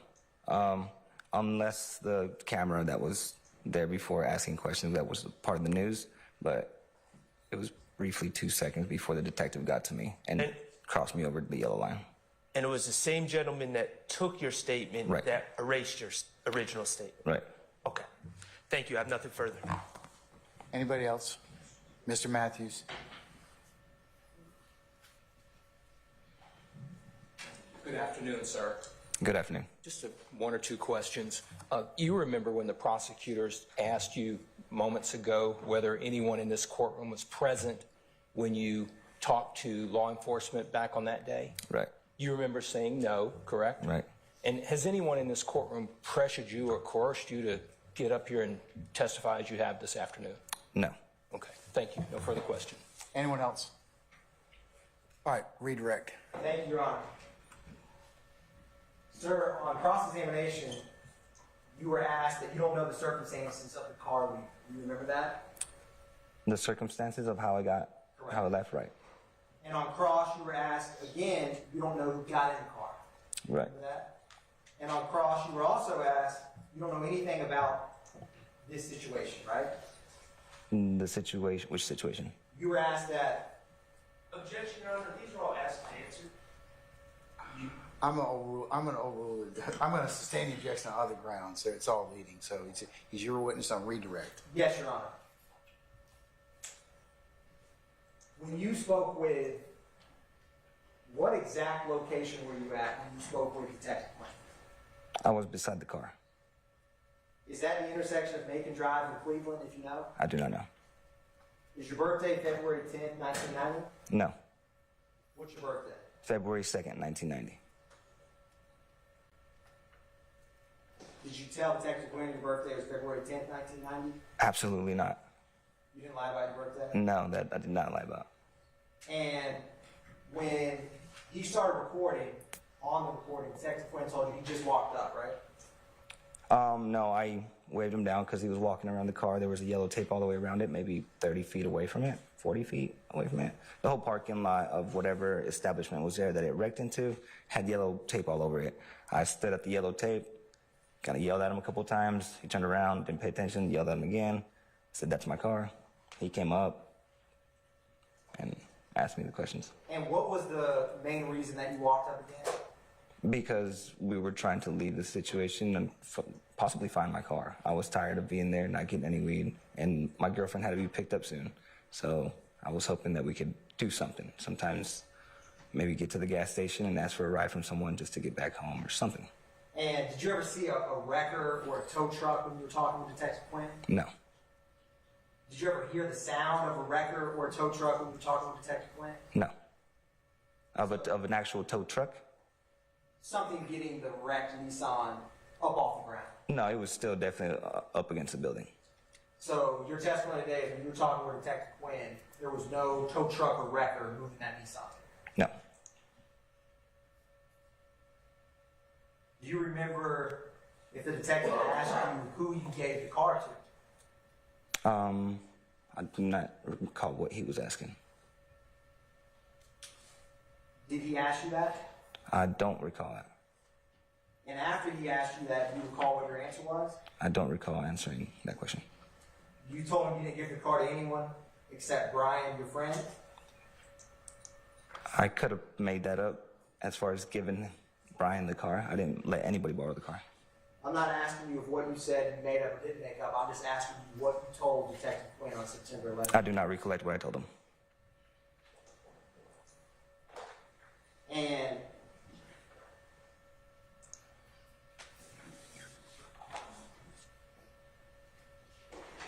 sir, whose idea was it to borrow? Who brought it to your? Did anyone ever bring it to your attention that that car needed to be borrowed? No, I just overheard. Did you tell Detective Quinn how you came to know that that car needed to be borrowed? I do not recall telling what I told the. You didn't tell Detective Quinn that Brian told us some guy told him to borrow the car? I do not recall that. No, that sounds a little fabricated. Did the officer you were speaking with ever tell you to cut to the chase? I don't believe so. I mean, he was being pretty blunt and pretty blunt with his words. He was being pretty cool. Wasn't really being too professional. Tell me that the first thing was bullshit, that we needed to get our story straight and get it right. So So you're saying that the detective realized your initial statement of the car being stolen was, as you say, bullshit? speculation. I stand the objection. Your testimony just now was that, in your impression, when the detective said, what you just told us a couple minutes ago was bullshit, what did you mean that to me when he told you that? Did you think he believed your first story? Speculation. Hold on. I stand to form the question. You can rephrase it. Sir, or when you speak with someone and they tell you that what you just told them was bullshit, how do you take that, just as a person?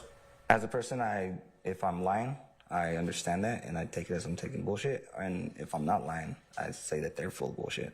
And if someone tells you that, or you tell someone that, does that mean that what they just told you don't believe, or you do believe? Possibly that I don't believe them. Now, did you ever get lost when you and Brian arose to this house?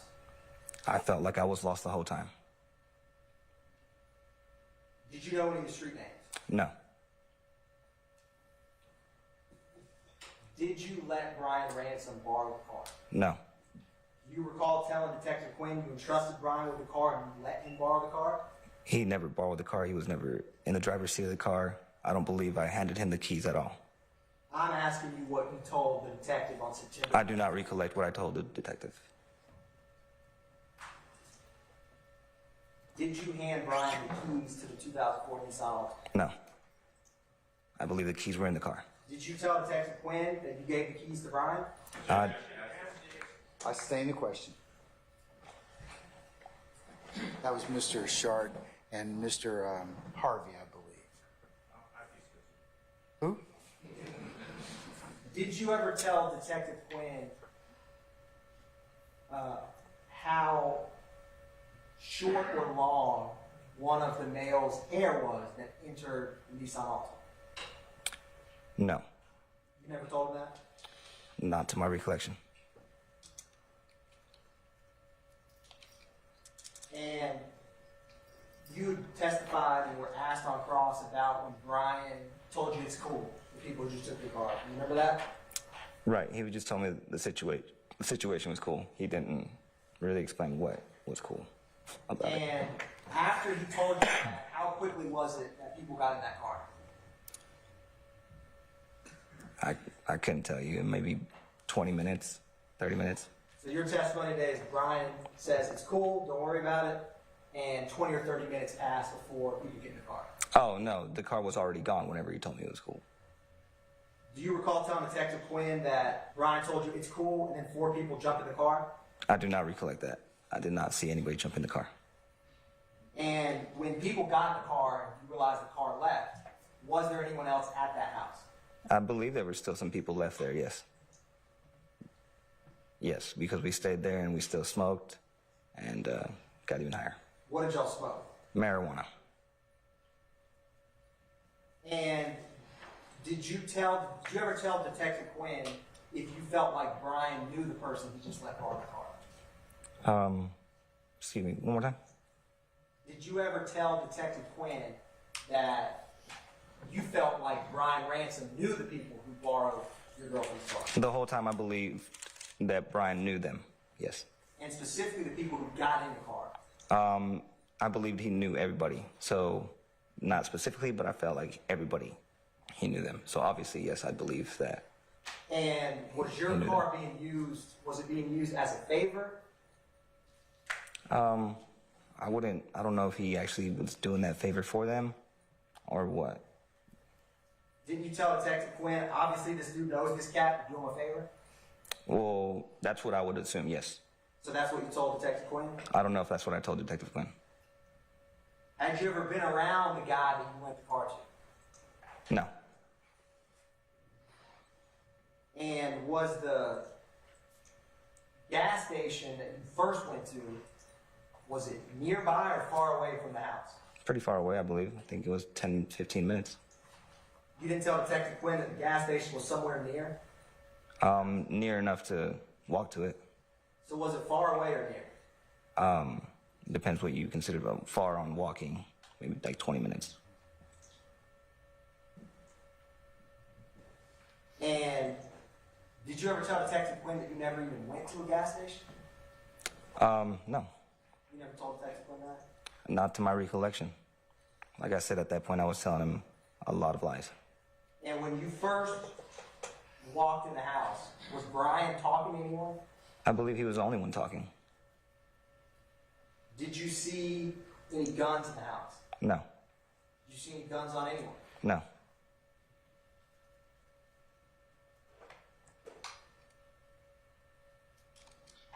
What direction were the police sirens that came by the house? What direction? Yeah, where were they going? It sounded like they were going away from the house. And was it multiple cop cars or just a couple who went by the house? It was a few of them with their sirens on. Did your stomach drop when you heard police sirens? Not really. Did you have any thought that it was related to your car that you slept? Not at that point, no. Did anyone at the house, when you saw the police sirens going by, did you ever tell Detective Quinn about any of their reactions to that? No, like I said, we were getting ready to walk off, and that's whenever I heard it. I don't think I made a big deal about it. In my head, I kind of suspected maybe that something wasn't right, but everyone else just kept on their cool, just like the whole time. And I just felt like the only outcast thinking too much. You didn't tell Detective Quinn that the guys who were there did not say nothing, they just had this look in their eyes? No. You never told Detective Quinn that? I don't recall telling him that, and if I did, that's not really true. I don't remember. Did anybody roll by that wasn't a cop, honk their horn, or do anything like that when you were at the house? No. You didn't tell Detective Quinn that guys rolled by, said, "What the fuck happened?" and started honking? I don't believe so. Did anyone at the house start making any phone calls after these police sirens started swarming by the house? No. You didn't tell Detective Quinn that the guys in the house started calling? I don't believe I remember anybody at the house at that point doing any kind of calling to anybody. Did anybody at the house speak with you, or did anybody at the house after the police sirens were rolling by make any reference to the people who just left the Objection, hearsay. I'll sustain the objection. Without saying what they said, did you ever tell Detective Quinn that anyone in that house said anything within earshot of you in relation to the 4 people who just got into your car and took off? I don't remember. No. How did you get to the car? Walking. How did you know where to go? I believe at this time I'm still following Brian. He's the one with the GPS, and I'm just floating around. After your car was borrowed, how did you know to go find the 2004? I was tired of waiting. How did you know where to find it? It was just the nearest gas station, and we didn't know where to find it. We just wanted to get to a gas station so we can call someone to pick us up or something. We ended up at the gas station where there was yellow tape. When you talked to Detective Quinn within a couple hours after this, you didn't tell him the only way they went to the gas station? Your Honor, if I can... Hold on. Facts not in evidence? Yes, sir. I'll sustain the question as to form. You can go ahead and rephrase. Yes, Your Honor. When you did you talk to Detective Quinn the same day that your car was borrowed? I talked to a detective, yes. And was that days or hours later from when the car first left the house? I mean, how long was it? It was hours. It was a couple hours? I believe it was a couple hours. So it wasn't all that long? No, but my recollection of time is pretty phased out. So is it fair to say that you talked to Detective Quinn with what you just testified to a couple hours after the car was taken? Is that fair? Yes, I could be wrong. It could have been 4 or 5 hours. In general, a couple hours is fair to characterize? A few hours, yes. Okay. So a few hours after your car was taken and borrowed, do you recall telling Detective Quinn that you were walking, the only way you could find it was to follow the cop lights? Did you tell Detective Quinn that? No, that was just, I don't recollect telling him that, no. Did you ever tell Detective Quinn about if you wanted Brian to get in any trouble? No. You didn't tell Detective Quinn that you didn't want your buddy to get in trouble? At that point, I didn't want me or him getting in trouble because we were there purchasing weed, and I thought that's what the main problem was. Did you tell Detective Quinn that? I don't believe I told him that. I don't recollect what I told him.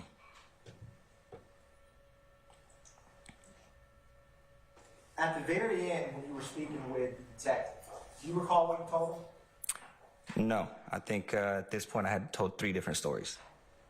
Did you tell Detective Quinn that this interview is the absolute truth? Don't exactly remember that being said.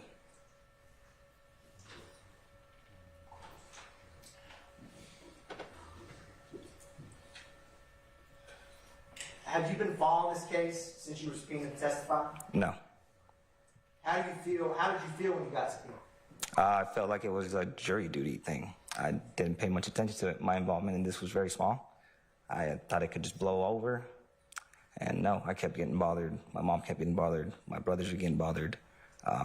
So I just kind of felt I should see what's up with it. And now I know the grand scheme of it, I feel like, or at least how more complicated it is than what I thought. So. That's fair. Has this case caused any trouble in your house? Yes. Why? This is something I wanted to put behind me. This is something I didn't want to ever really, I didn't think it was going to be like that. I've worked so hard to get myself straight. I'm a recovering heroin addict. I've been through a lot, and I feel like this was way in the past, and didn't really feel like bringing up this story to any one of my family members. Ever since they have found out that I am the one with the RICO charge.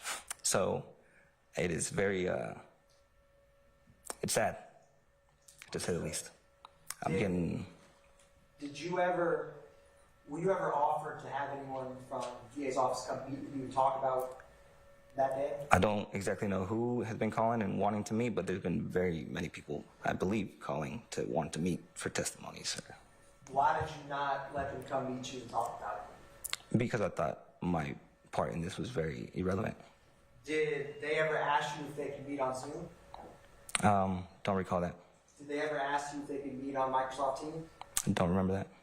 I don't even know what those are. Did they ever ask you to speak over the phone? That I have spoken over the phone.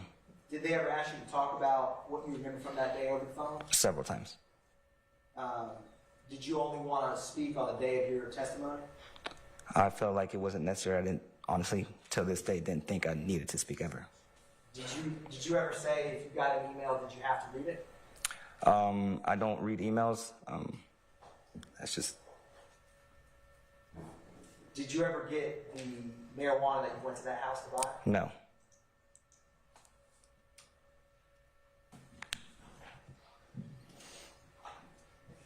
Thank you, sir. No further questions, Your Honor. Redirect, Mr. Adams.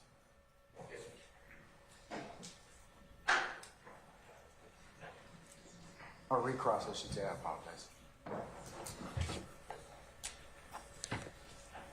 Sir, let me ask you just a couple questions. When you were talking to the law enforcement officers or the detectives, right, on that day, isn't it true that they told you, or they were telling you things that they thought they knew? Does that sound about right? Don't exactly recall them knowing what was going on. They did explain to me afterwards. I asked what happened in my car, and they briefly explained what happened. So they told you, they gave you information. Basically, yes. In addition to asking you questions, they're telling you stuff as well, right? Right. All right. You were subpoenaed to come here today, weren't you? Right. Okay. What time did you get here? I got here at around 11. 11 o'clock.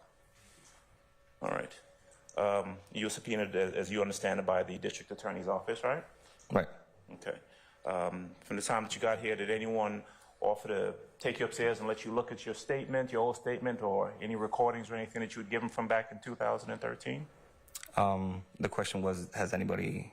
Yeah. Did anyone from the DA's office say, hey, you're here, come upstairs and talk to us, and we'll tell you what we're going to ask you? Just a second ago, I talked to these two people. A second ago? Yeah, just right before I walked in. Right before they brought you in? Yes. Okay. Over the course of the past number of months or past couple of years, anyone ever, I mean, you live somewhere, you have a home, right? Now I live with my girlfriend, yes. Okay. Anytime over the course of the past few months, anyone come to your house to attempt to interview you there at your house? Not personally my house. They have came to my mom's. They have came, they've called my brother. I don't believe they've came to my work yet, but I think that was what they said they would do. Okay. All right.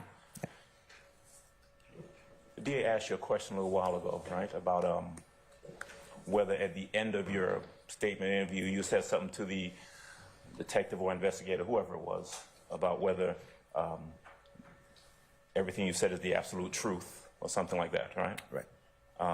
Your response, if I heard you correctly, was if you did say that, it wasn't true, right? Right. You told, I think in your words, at least 3 different stories about what happened that day. Yes. It was clear that a lot of things that you told the detective, a lot of things that the DA was asking you about, whether you said to the detective, just wasn't true, right? Right. Okay.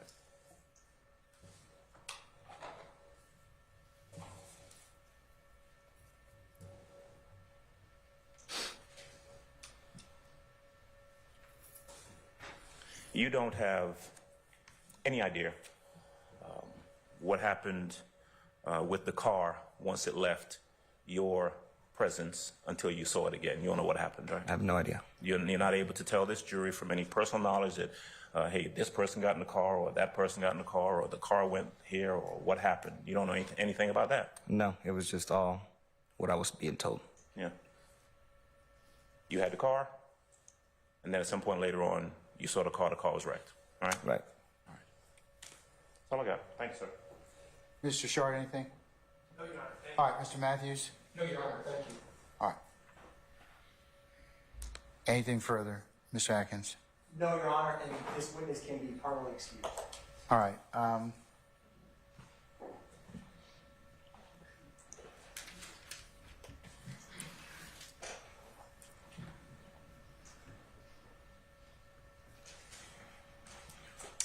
Okay, Mr. Nava Flores, we're going to permanently excuse you as a witness. You're free to go about your usual duties and avocation. Just don't discuss your testimony to anybody except the attorneys in this case, okay? Got it. Right. Thank you, Your Honor. Thank you for your patience with us. All right.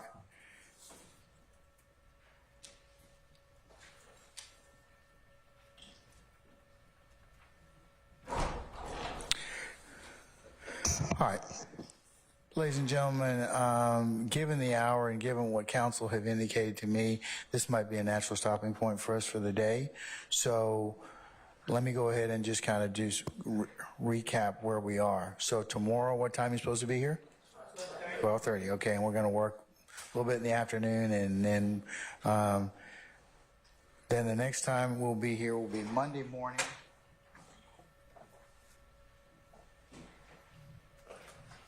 The 26th, and if I could have you all here for 10:30, okay? We'll anticipate 11 o'clock start time. All right, we'll probably work till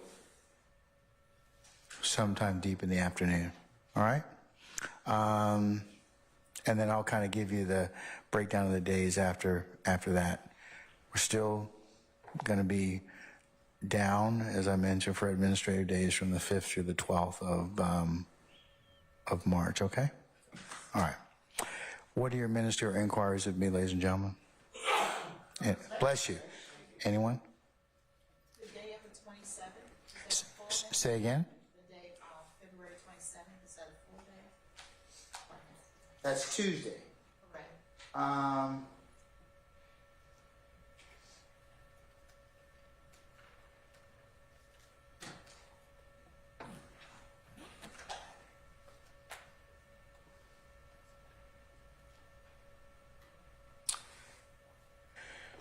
That may be a partial day, okay? And I'm thinking about we work during the morning because the court has some unrelated business related to my duties as a chief that I may have to take up in the afternoon. So looking at my calendar, that would be a reasonable hypothesis. We go a couple 3 hours in the morning, okay?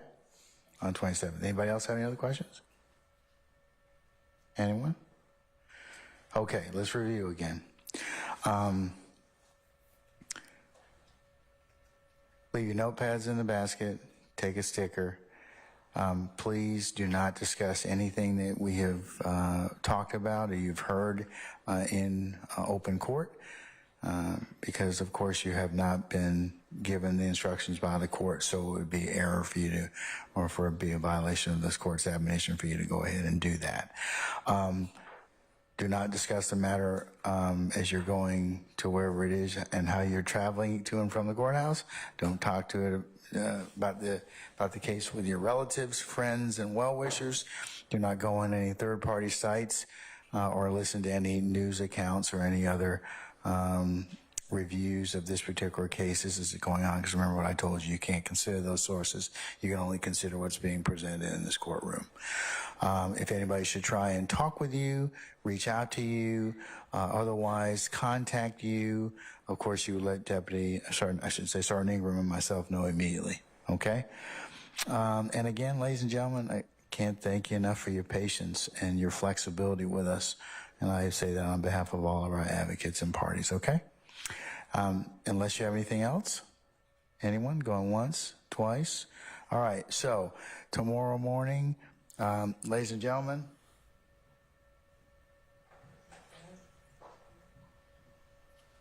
(12:30), right? Yes. Okay. All right. For anticipated 1 o'clock start time. All right. Enjoy your evening, ladies and gentlemen, and we'll see you tomorrow. Okay? All rise.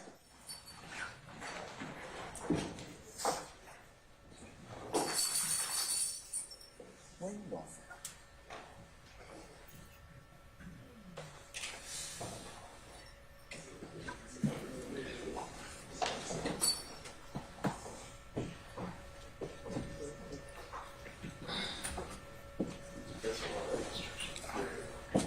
All right, let's get some jingle around.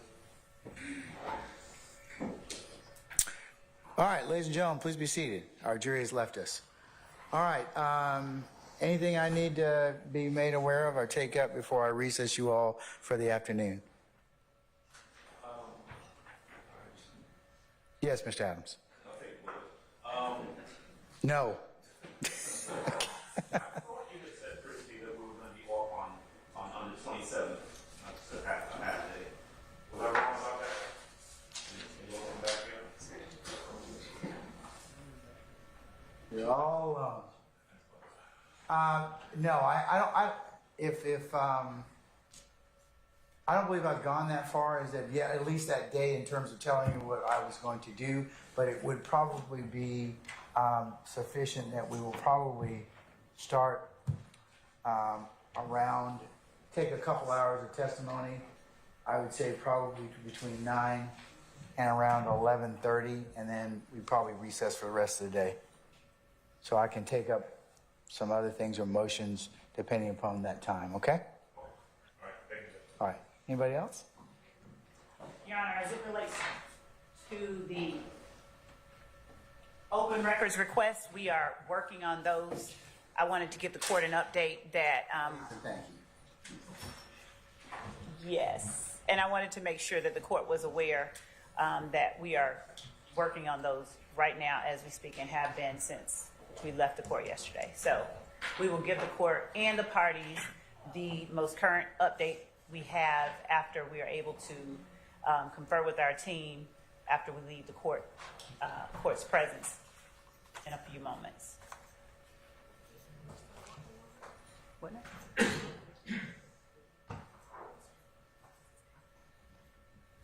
Let me ask you all a scheduling question since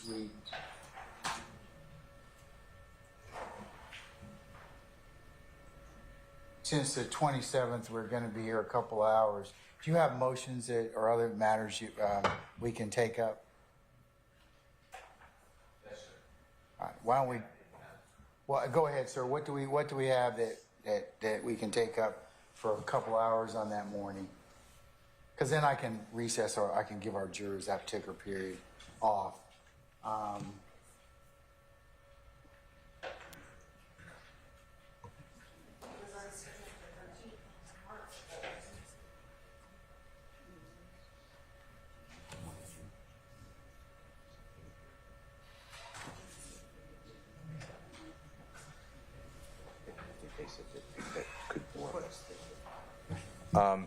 Your Honor, we have, yes, we have motion limine number 38. It's just argument. 39. Hang tight.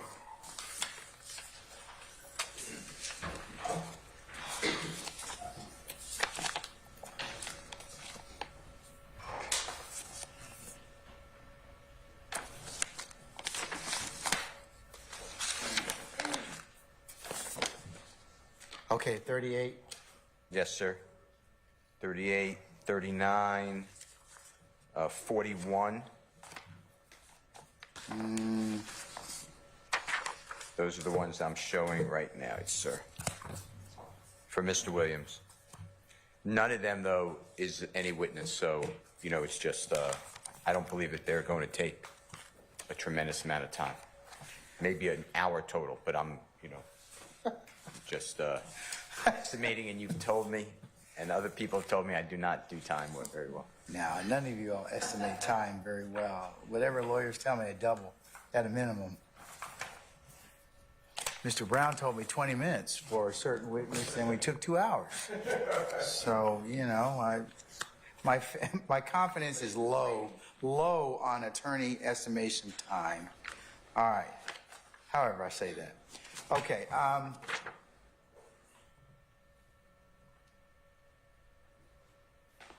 Wes, you have, I have 38. I don't have 39.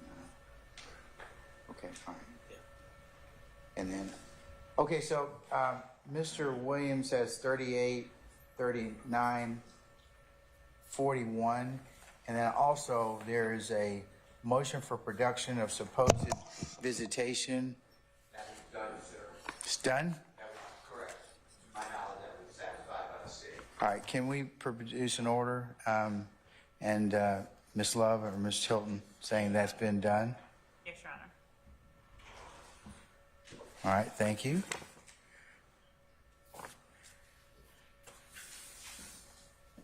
What about the motion to exclude or redact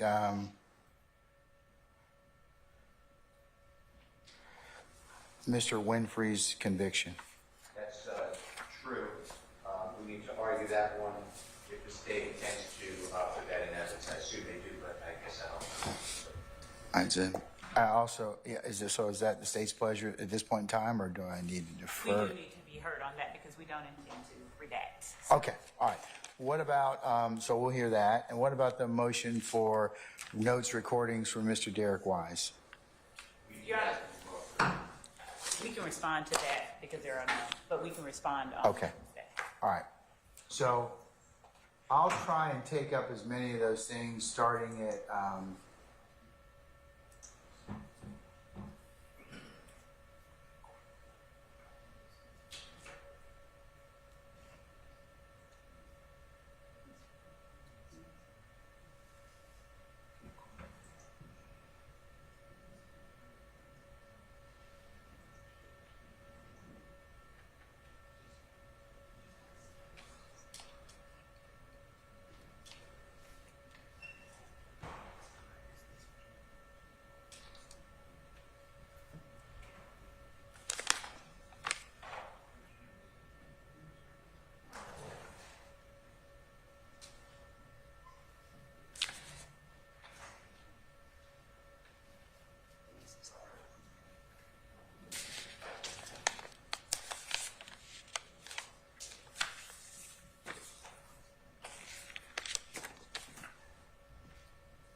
Okay, so what I'll tell our jurors tomorrow is that we'll have an administrative day on the 27th. That's when we'll take up those motions that we've just mentioned in regards to Mr. Williams. Okay, another pressing issue I need to resolve with you all is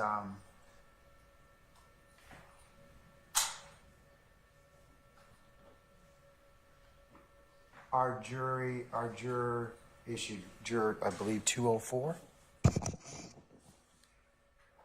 Who's gonna move? Because her lease starts on the 24th of February.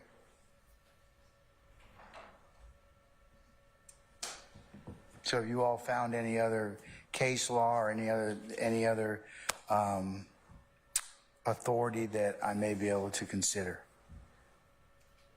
So I think that where I left it was, it's the court, from looking at the case law, there are no really cases on point. The only thing that the court is concerned about is at the time of the verdict, she would no longer be a Fulton County resident. And it's not a question like where it's waived and we didn't find about it beforehand. Well, we found out beforehand. This is just something that's come up. So, what are your thoughts? So, Your Honor, we were still researching that issue, and if the court will permit us to address it at the end of court tomorrow, given that we're still... I gotta tell her tomorrow. Right. Because I don't want to wait till the end of the day. Okay. Because I do need to rule on the issue so that she's apprised of that, because her lease is effective the 24th. Or at either the end of today or at the very earliest tomorrow before we begin court, if the court will allow us at that moment. I can have a one-word answer, for the court. But I just want to make certain, with respect to the case law, that we are clear on it, because I am where the court is now regarding not having a case on point, and I just wanted to be as thorough as we could, because I am concerned as well, and if it is as we suspect it is, we will have no objection. But I just wanted the opportunity to make certain of that. Y'all have had a few days already. It's not the first time I've brought this up. So, that's why I'm asking about it today, because I gave everybody the opportunity to take a look at it. So, you can have till tomorrow morning, but I want to take it up first thing. So, at 1 o'clock. Okay. Mr. Steele, anybody else you find anything?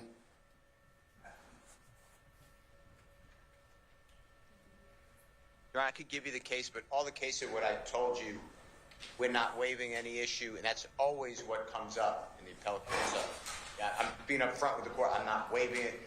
We believe that she needs to be removed. If you don't remove her, we understand, but for appellate purposes, I don't want to catch the court blindsided. It'll be raised on appeal, God forbid there's a conviction. Anybody else? I haven't been able to find any case law on this particular point. It falls on the court's discretion. I think she's it's not like she committed misconduct. It's not like she didn't tell us.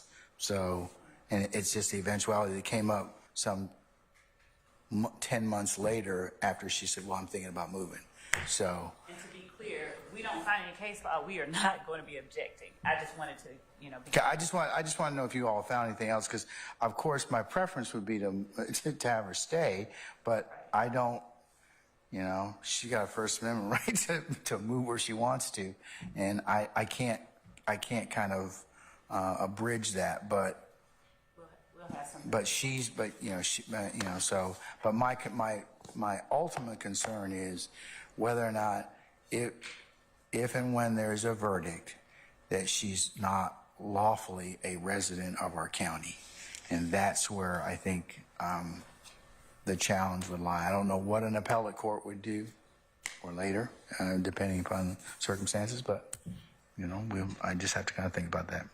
We just want to protect whatever happens. Okay. All right, so we'll take up that first thing tomorrow. And other than that, anything else for me? Could I mention two? I look back, Your Honor, I left out motion for discovery number 24 is pending. If that could be heard on, What's that in regards to, sir? that is regarding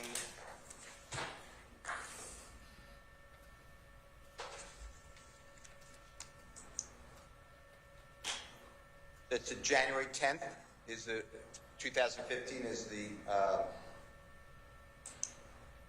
tragic killing of Mr. Donovan Thomas, and I just received videos from an incident allegedly occurring in 2015 that I was told previously that the surveillance did not exist. I still can't play the surveillance. That's at a movie theater, so I want the court to be aware that I have been asking for. I put in writing.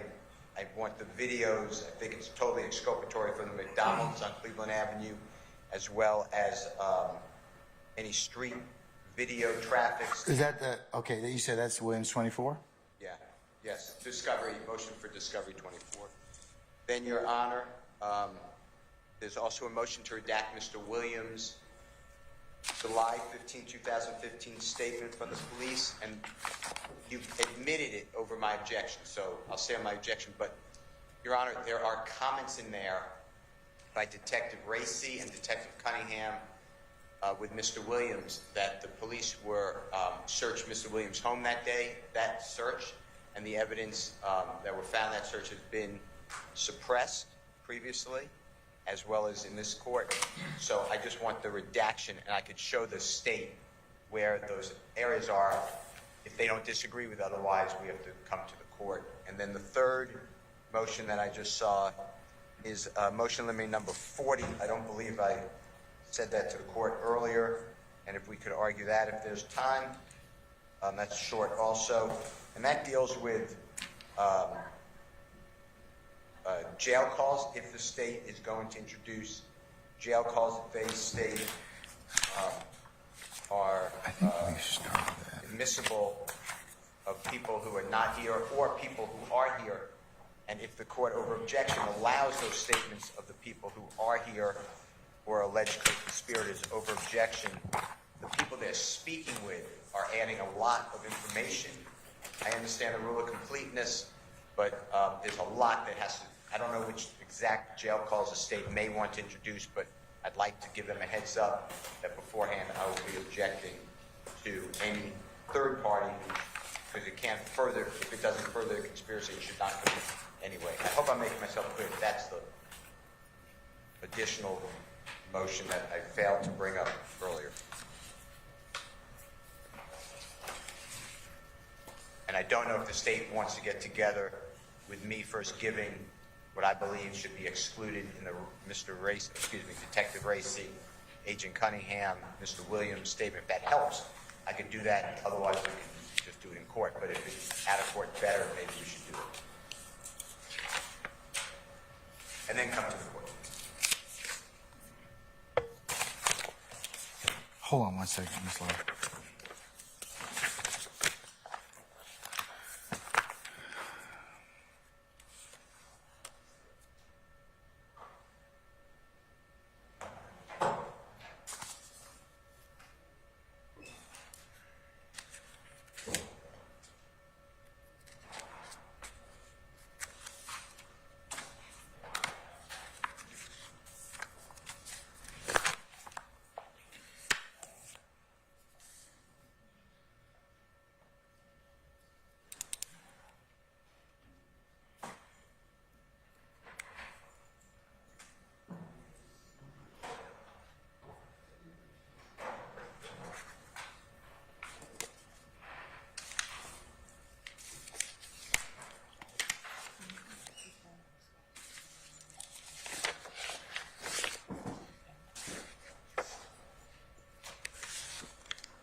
All right, Ms. Love.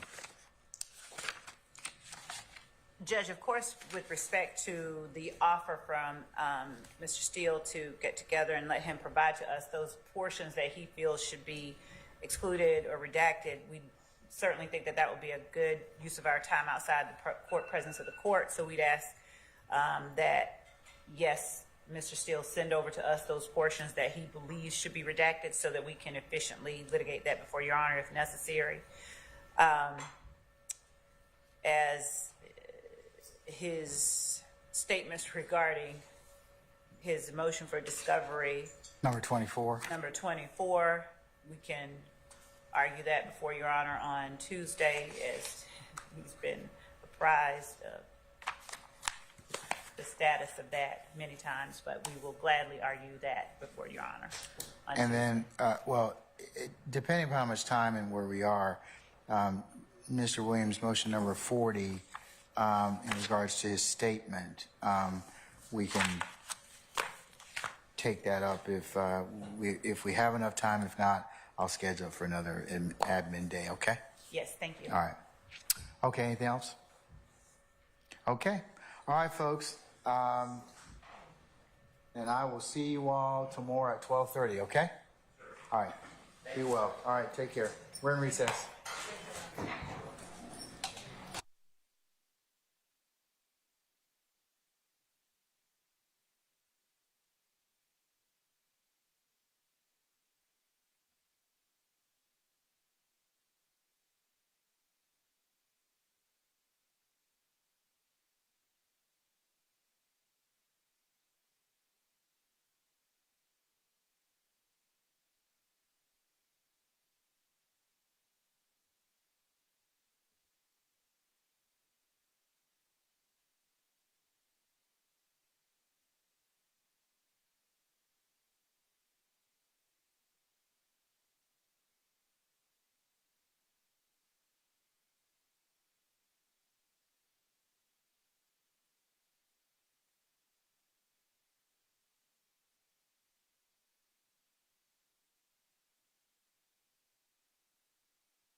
you.